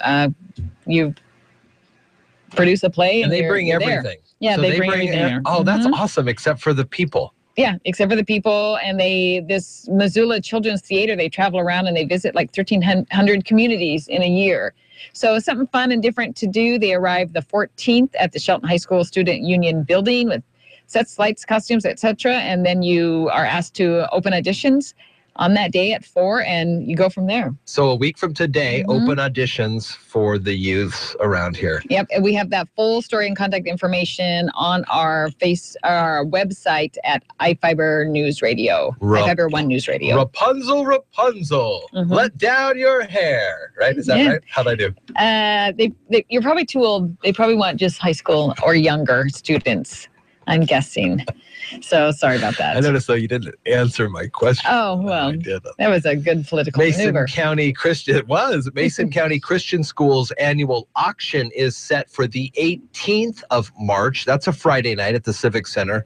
This is My Father's World, the theme of the fundraiser, silent live auctions, and it will feature Pacific Northwest cuisine and live entertainment. Doors open at 5:30, and the tickets are $15. And Jeff Chu, our reporter that does feature stories of people around town, did a story on Shelton native Cara Sampson. She grew up with the neurological disorder of epilepsy. She raises money for that cause through her Shelton retail shop. So we have that whole story. It's a video story that is an inspiration that offers help to people who suffer from epilepsy. So Jeff Chu did a great job on that. So check that out. Also on our local news on our iFIBER ONE News Radio website. A federal court has denied an appeal by the city of Mukilteo, Edmonds, and others who want to stop commercial passenger flights at Payne Field. The Friday ruling by the 9th U.S. Circuit Court of Appeals cleared a legal hurdle for a company looking to build a terminal at the field. I must not have ever even been to this. Is it an open, can you go there and look around at Payne Field? Have you been there before? I haven't been there. I don't think that it was really open. I think it's just used for Boeing test planes. Yeah. Interesting. So regardless, it's a way to bring commercial traffic north of Seattle to help some, I'm sure, problems there. Mukilteo Mayor Jennifer Gregerson says they plan to demand a full accounting of impacts as proposals move ahead. Environmental, sound, people, increase of labor and all that stuff. Propeller Airports entered an option to lease agreement a year ago with Snohomish County. They run the airport. The company wants to build a 2-gate passenger terminal. 2-gate. What was it like when you were down in that little one down in outside of LA or Oakland? Where were you? San Diego? No, that's a real airport. Well, this is going to be a real airport. No, just very small. There's big planes that come in there. That was this would be like the Bellingham Airport, I guess. Small. But it's going to be commercial airplanes, though. Well, because they have that big runway. They can take commercial planes. I don't know. That's crazy. Mm-hmm. On the phone line from Edward Jones, good morning. Good morning. Happy Monday. Happy Monday to you, Karen. And how's Wall Street? Wall Street. Well, U.S. stocks are mixed with little change this morning as investors continue to monitor both foreign and domestic economic news. Investors will now turn their attention later this week to the European Central Bank's policy meeting. In other foreign economic news, China leaders failed to announce specific measures to support the world's second largest economy at an ongoing annual legislature meeting, reducing talks of more stimulus. Bond prices are little changed to begin the week. So far this morning in the S&P 500, the best performing sector is basic materials, while the worst performing sector is technology. The Dow Jones Industrial Average is up 27 points at 17,034. The Standard & Poor's 500 Index is down 2 points at 1,997. And the NASDAQ Composite Index is down 7 points at 4,709. This morning volume on the New York Stock Exchange is high, with about 310 million shares being traded, and advancers are outnumbering decliners by roughly 2-to-1 margin. In the commodity markets, the spot price of gold is up $6.39 to $1,265.64. The spot price of silver is up 10 cents to $15.63, and crude oil prices are up $1.25 to $37.17. In the bond markets, the 30-year Treasury yield is currently 2.71%, and the 10-year Treasury yield is 1.91%. Stocks of local interest, Amazon is down $11.48. Costco is down 86 cents. Boeing is up 85 cents. Starbucks is down 86 cents, and Microsoft is down $1.10. This is Karen Shade of Ever Jones, member SIPC, serving individual investors with personalized attention and long-term financial advice. I'm located at 1051 Southeast State Route 3 in Shelton. And if you'd like additional information, you can contact me at 426-4590. And daily commentary is also located on our website at edwardjones.com. All right, Karen, thank you much. You're welcome. 8:30 here at iFIBER ONE News Radio. The morning news is coming our way, brought to you by Fred Holmes Tree Service, ABC Sports. We'll check out what's happening from the Gillis Auto Center Sports Desk. It's all right here on Daybreak. You're listening to Daybreak on iFIBER ONE News Radio. Local news is brought to you by Fred Holmes Tree Service. FredHolmesTreeService.com, 427-4489. From the iFIBER ONE News Radio studios, I'm Mary Lynn Foster. Spring sports are on the horizon, and the next Community Pride Night is coming up Wednesday. Shelton School District Superintendent Dr. Alex Apostle shared more with Daybreak. We have a community pride night on March 9th at 5:30 at Shelton High School, where we will honor our spring sport athletes, our coaches, and our families. And we hopefully will have a big crowd to celebrate the start of the spring sports season. And we're anticipating some great things happening and great achievements taking place with our spring sports program. It's a busy week as there's also a school board meeting tomorrow evening at 6:30 at Choice High School. The public is invited to attend. Hear the full interview with Dr. Apostle on the Daybreak page at iFIBER1newsradio.com. Washington residents soon will no longer be able to use their standard state driver's licenses as identification to get a visitor's pass onto Joint Base Lewis McChord or the Yakima Training Center. As of April 1st, people who don't have an enhanced driver's license will need to show additional forms of ID, like a passport or permanent resident card. The restriction will apply to companies with employees who need unescorted access, as well as those seeking access to visit friends, family, the museums, or other locations at the sites. The new rules are being applied because Washington state is not in compliance with federal real ID requirements that include proof of citizenship or legal residency for standard licenses. The state also offers enhanced licenses and IDs, which are compliant with the federal law. Mason County youth are invited to audition for a live theater production of the play Rapunzel. Shelton Kiwanis Club has teamed up with the Missoula Children's Theater, the nation's largest touring children's theater, to produce performing arts programs for nearly 20 years.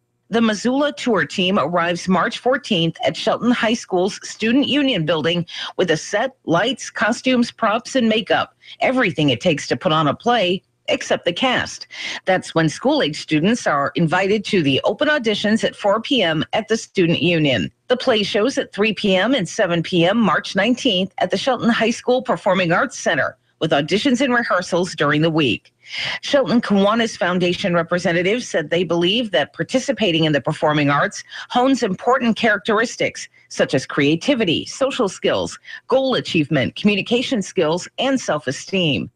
With the generous support of Kiwanis sponsors and through community ticket sales, the youth education and enrichment program is offered at no cost to the students. For iFIBER One News Radio, 1030 KMAS and FM 103.3, I'm Mary Lynn Foster. Yeah, let's go! Hey there. Welcome to Olympia Furniture Company. Science Fantastic with Professor Michio Kaku. Saturdays at 5, Sundays at 6 on iFIBER One News Radio. We have a universe that's expanding like a balloon. And in every astronomy class, the professor takes out a balloon, gets a felt pen, and puts little spirals on the balloon called galaxies. And there we are sitting in the Milky Way galaxy. And then the astronomy professor begins to blow up the balloon. And sure enough, the distance between the balloons expands. So the universe is expanding. Sheriff rides out on top. Hi, everybody. Dave Packer reporting on sports. After an illustrious 18-year career, Peyton Manning will officially walk away from football today, set to discuss his decision in a news conference. ABC's Alex Stone on the timing of Manning's exit from the game. Peyton with a hand signal. In the minutes after he won Super Bowl 50 a month ago, Peyton Manning said he needed time to figure out his next move. I think I'll make a good decision, and I think I'll be at peace with it, whichever way it goes. Now the Broncos are confirming the 5-time NFL MVP and 2-time Super Bowl champion is done. He's retiring. It comes after Manning was accused of and denied being linked to human growth hormone sent to his wife.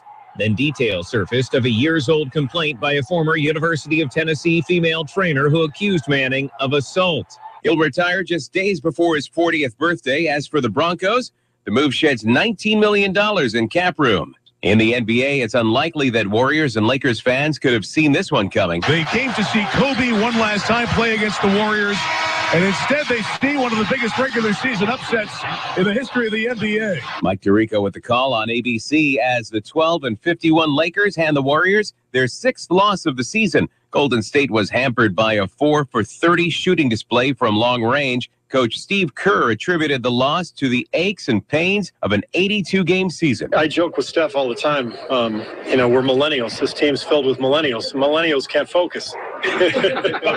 So, We looked like the millennials tonight. In college hoops, a former Cinderella team punches its ticket to the tournament with an overtime win. The Eagles will dribble out the clock, and FGCU has won the Atlantic Sun Championship. 99.3 ESPN Southwest Florida as Florida Gulf Coast returns to the dance for the first time since their magical 2013 run. UNC Asheville will also head to the tournament. Dave Packer, ABC Sports.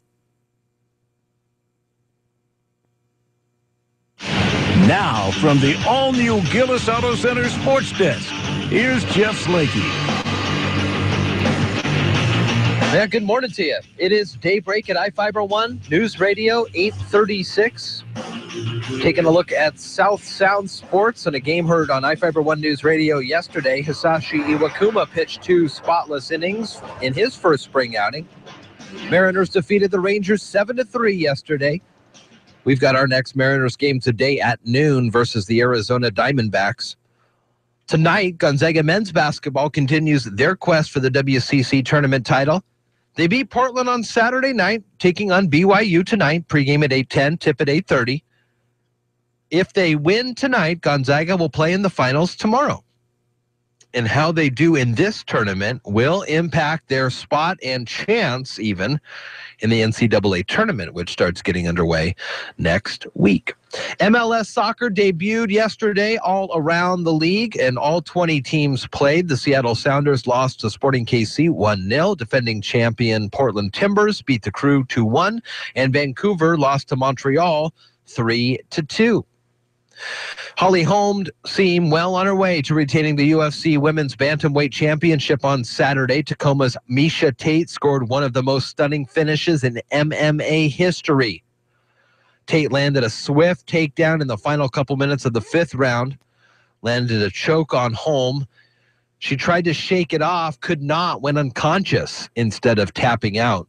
Tate won the title at the MGM Grand Garden Arena for her 5th straight victory. And wrapping up this sports report with high school basketball. Tumwater opened up state tournament play with a squeaker over Ellensburg, 58-57 in overtime this past Thursday. They ended up finishing 5th place in the championships. River Ridge took down Wapato 67-62. They're 4th in 2A state. In the 2A girls bracket, Black Hills finished 6th. And be sure to check out our website this afternoon as Sports Director Sean Wells recaps Tumwater's state tournament play with video highlights. 8:38 right now at iFIBER ONE News Radio. Taking a look at the South Sound forecast. Here's Carol Gardner. Good morning. It's overcast 42. Possible thunderstorms throughout the rest of the morning. We'll reach a high of 49. The rain will be on and off today, tapering a little bit off tonight, but it'll be back tomorrow and back even more on Wednesday, as the forecast is expecting about 2 inches on Wednesday. Whoa. Yeah, right now it's overcast and 44. Now, from the iFIBER ONE News Radio studios, it's Daybreak. Providing local news, sports, weather, and interviews to the South Sound's most important people. You, from business leaders to politicians, from activists for change to advocates for the poor. Your neighbors and newsmakers are here on Daybreak.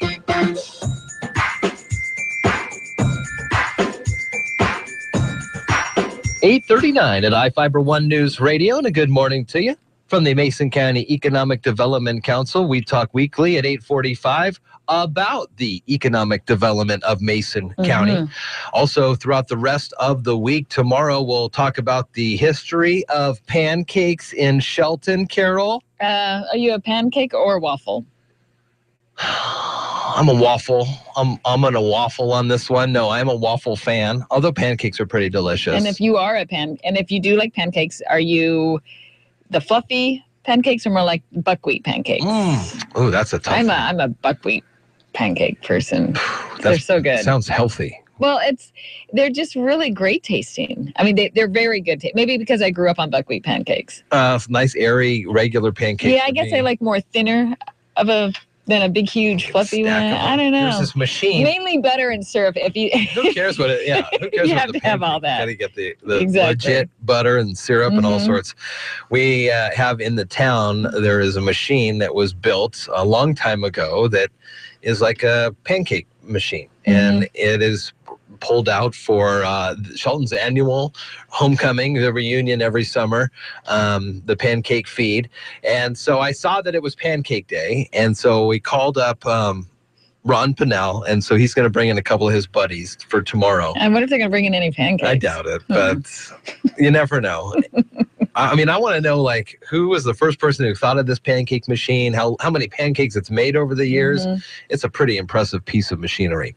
Also, tomorrow, Dan Griffey updates us on the legislative session, which is likely to wrap on Thursday. Transit talk on Wednesday with the MTA and Drew McEwen as well, 35th District Representative, just a day before the scheduled end of the session.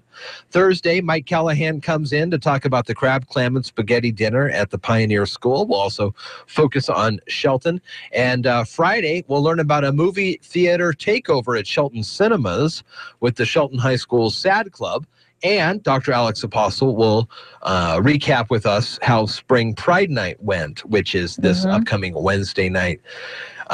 So Community Pride Night Wednesday night is an opportunity for us to celebrate the students, the teachers, the coaches, and everybody involved at the high school for spring sports. And we're going to cover spring sports pretty well here on iFIBER1newsradio.com.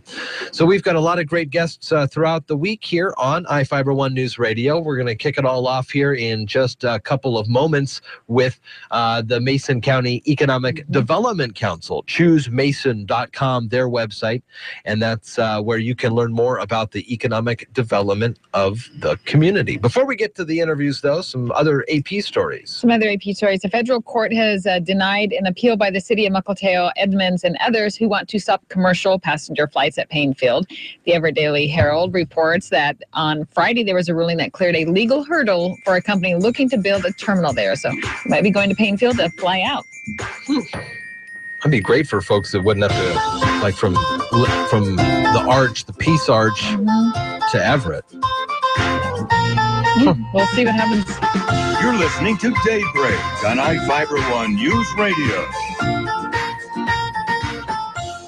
Has this ever happened to you? Your significant other says, we've got to redo the kitchen, and you break out into a cold sweat? Well, don't worry. It's a common condition, something we call needless remodeling anxiety. And we've got the cure. Heck, we are the cure. Hi, I'm Tom Kreitler. And I'm Leslie Segretti. Whether you do it yourself or direct it yourself, we can help you keep your project on track and on budget. So join us this weekend for the Money Pit Home Improvement Radio Show. Saturdays at 10, Sundays at 7 on iFIBER1 News Radio. The calendar has moved to March. Weather is starting to get better. Days are getting longer. March 20th, the first day of spring. And with spring, attention turns to America's pastime, baseball. Seattle Mariners baseball. iFIBER1 News Radio is your home for Seattle Mariners baseball all season long. You can listen on AM 1030 or FM 1033. The South Sound home for Mariners baseball this season is iFIBER1 News Radio, AM 1030 and FM 1033. Did you ever look at the stains in your coffee cup and then realize that's exactly what happens to your teeth? Power Swabs is the 5-minute solution to get your teeth white without visiting the dentist. This is John Greenhut, the CEO of Power Swabs. And if your teeth are stained from coffee, tea, or smoking, all it takes is 5 minutes with Power Swabs. In 5 minutes, you'll see an average of 2 shades whiter teeth, and in 7 days, 6 shades. It's clinically proven to whiten natural teeth as well as caps and veneers. The secret is a tooth detergent that was developed by Dr. Martin Ginniger that lifts stains off of your teeth. Best of all, there's no messy strips or trays that you have to leave in your mouth for an hour. Just swab your teeth for 5 minutes and you're done. To try Power Swabs risk-free, call 1-800-928-7113. That's 1-800-928-7113. I guarantee your bright white smile will have your friends, family, and coworkers talking about how great you look. Try it risk-free today. 1-800-928-7113. That's 1-800-928-7113. Hey, baseball fans, it's that time of year again to join iFIBER1 News Radio for Seattle Mariners baseball. Baseball is part of the fabric of summertime in the Northwest, and with people traveling to enjoy outdoor activities like camping, fishing, hiking, and boating, the only place to listen to the Seattle Mariners is on iFIBER1 News Radio. People ask what they remember about a business when they have a need, and they always remember the name that they hear, the one that is most relevant in their mind. Advertising makes your business relevant and part of the community. Your business can be part of the Mariners broadcast each day or each inning of every game this summer by signing up now. Any business that signs up now to advertise with the Mariners gets up to 300 free scheduled magnets. Call iFIBER ONE News Radio today at 360-426-1030 and sign up to be part of the Mariners broadcast team.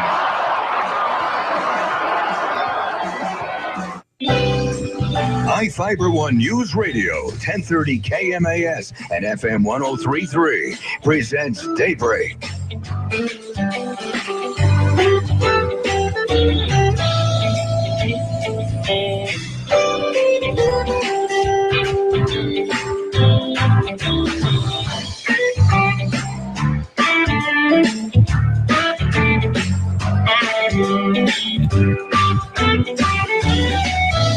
8:46 at iFIBER ONE News Radio on a Monday morning. And Mondays at this time, we take the time to learn about the economic development of Mason County. And Director Lynn Longin's in studio with us here. Good morning. Good morning. Good morning. Happy Monday to you. Happy Monday.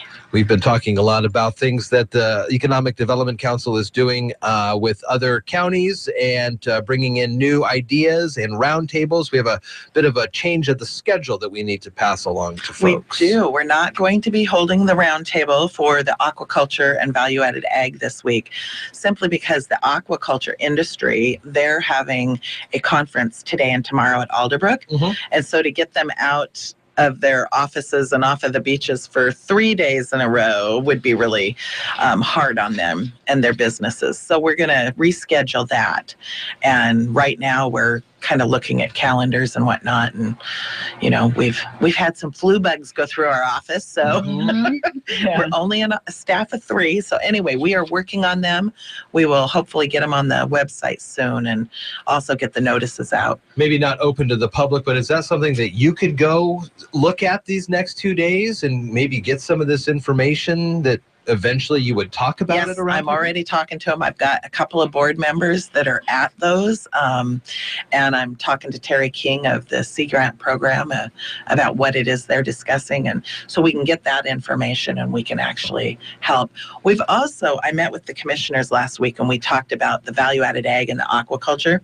And we did come to a decision that we're going to break the two apart. Okay. So there's such different industries that we feel like we need to break them to where they each have their own strategies. So that's the other thing that we're working on doing too.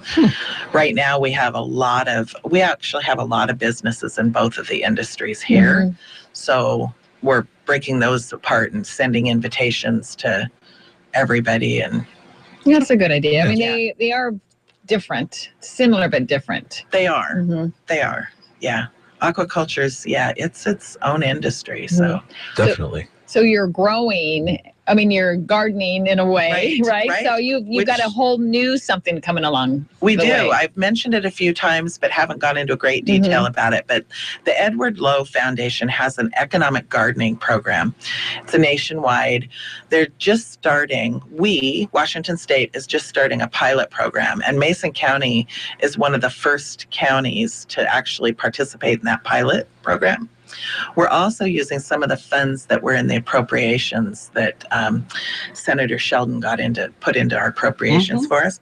We're using some of those funds to take, Jennifer and I are getting certified, and then we have enough money to put at least 5 businesses through this economic gardening program. And then the State of Washington Department of Commerce, Brian Bonlander is the director. He approached me last week and says, I want you to get me at least 5 more businesses that we will help pay for.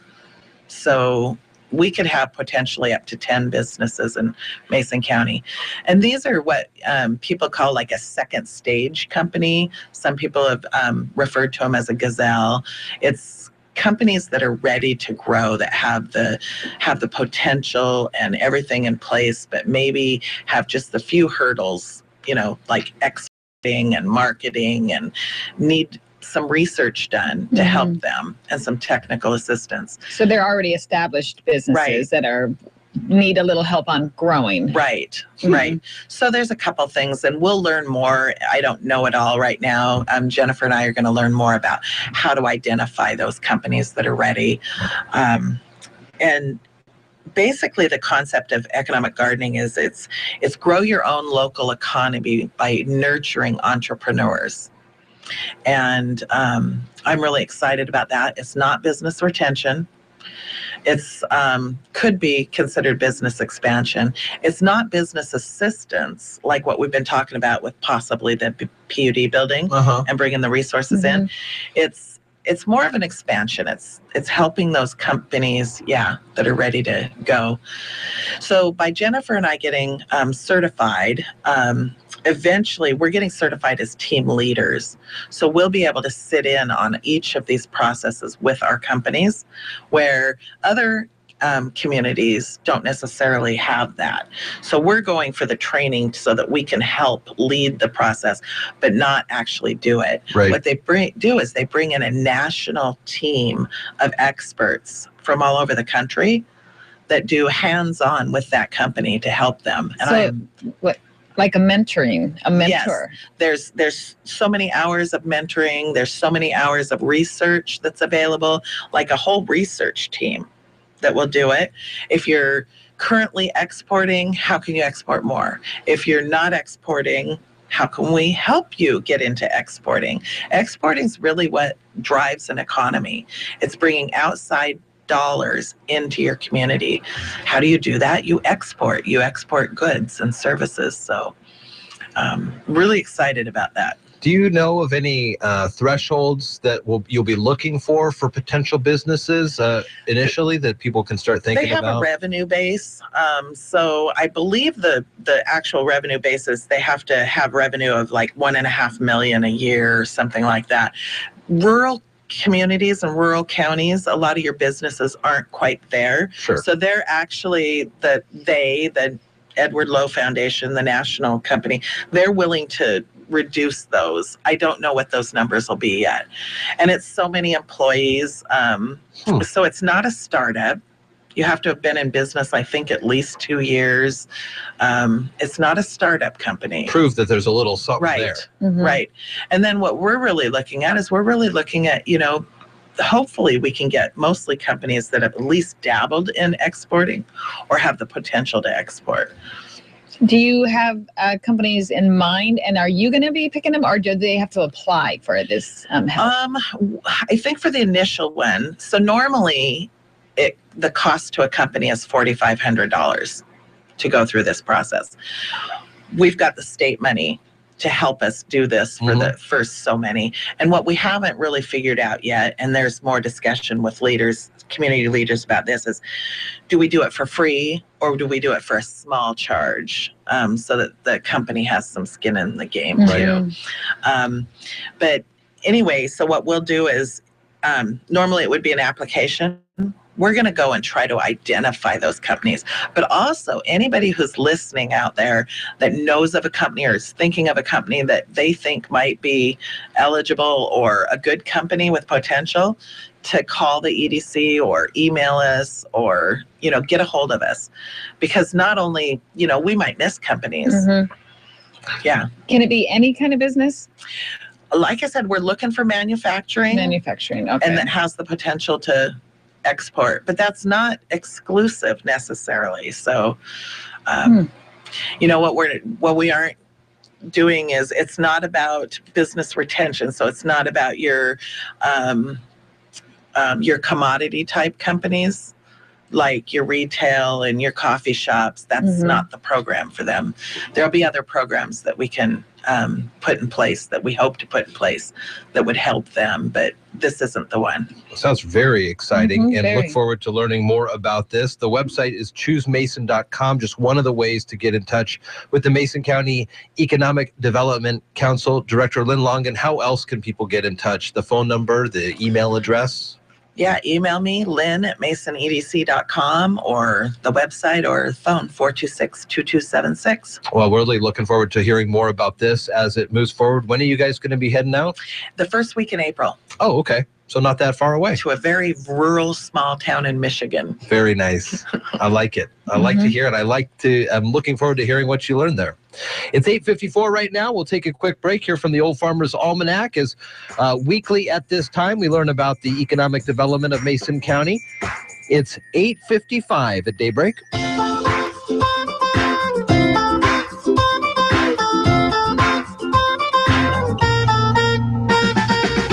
You're listening to Daybreak on iFIBER One News Radio.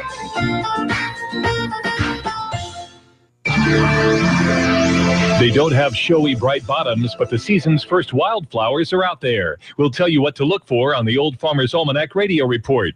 With more practical tips and useful advice, this is the Old Farmer's Almanac Radio Report for Monday, March 7th, the 67th day of the year, and actor Bryan Cranston has a birthday. The first wildflower of the season has already sprouted, but don't be expecting pastel petals or delicate aromas. That's because over much of the country, the year's first wildflower is skunk cabbage. And yes, if you crush one of its leaves and take a whiff, you'll find its name is well deserved. It may initially appear as a rather plain-looking green plant, but here's a fascinating way to identify skunk cabbage. Its unique chemistry allows it to make its own heat. Where there's still snow on the ground, you can spot the plant by the circular patterns of melted snow. That is the Old Farmer's Almanac Radio Report. If you have a question for the Old Farmer, ask it online at almanac.com. iFIBER One News Radio, 1030 KMAS and FM 103.3 presents Daybreak.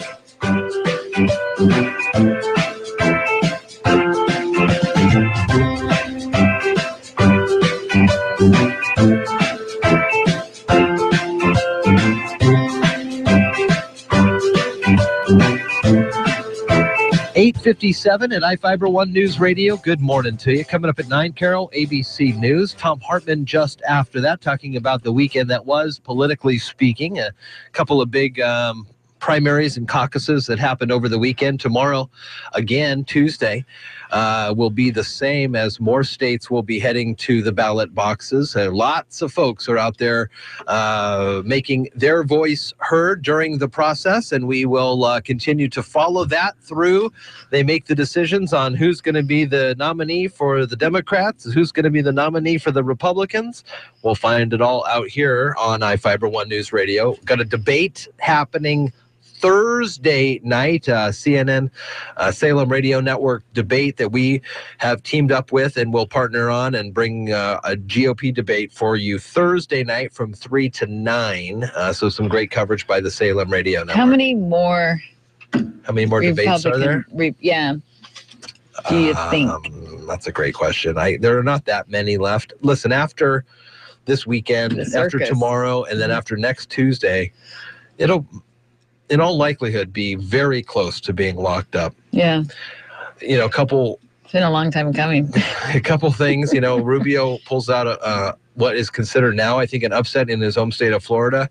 Last polls I saw, he was down by, I think, 20, if not a little more or less. Yeah, but can he really get up there far enough, Rubio, to get past? No. No. I mean, no, not in Florida. That's what I'm saying. Yeah. If he somehow sneaks out a win in Florida, he could make the case to stay on.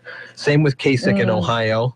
Just to stay on, but I don't think they'll ever creep back up past Cruz. Mathematically speaking, I think it's almost impossible for folks. Why do they stay on? Well, because you just never know. You want to make sure you put a good foot forward, and then who knows? So. They're talking about a contested convention, and you weren't here on Friday, but Mitt Romney, he made a big speech out there saying we can't let Trump be our guy. Right. Well, I was talking to Dale about this in '64 when Goldwater was the presumptive nominee. Governor Romney again was up there making the calls that says our party doesn't need this, but it was Mitt's dad, the Michigan governor, Governor Romney, not the Massachusetts. So two Governor Romneys, both being outspoken about their front-running candidate. So I thought that was pretty interesting. That is interesting. Turn of events for sure. 8:59 at iFIBER One News Radio, and that does put the wraps on this Monday program. We do thank you so much for joining with us, and tomorrow we'll do it again at 6 o'clock in the morning right here on Daybreak.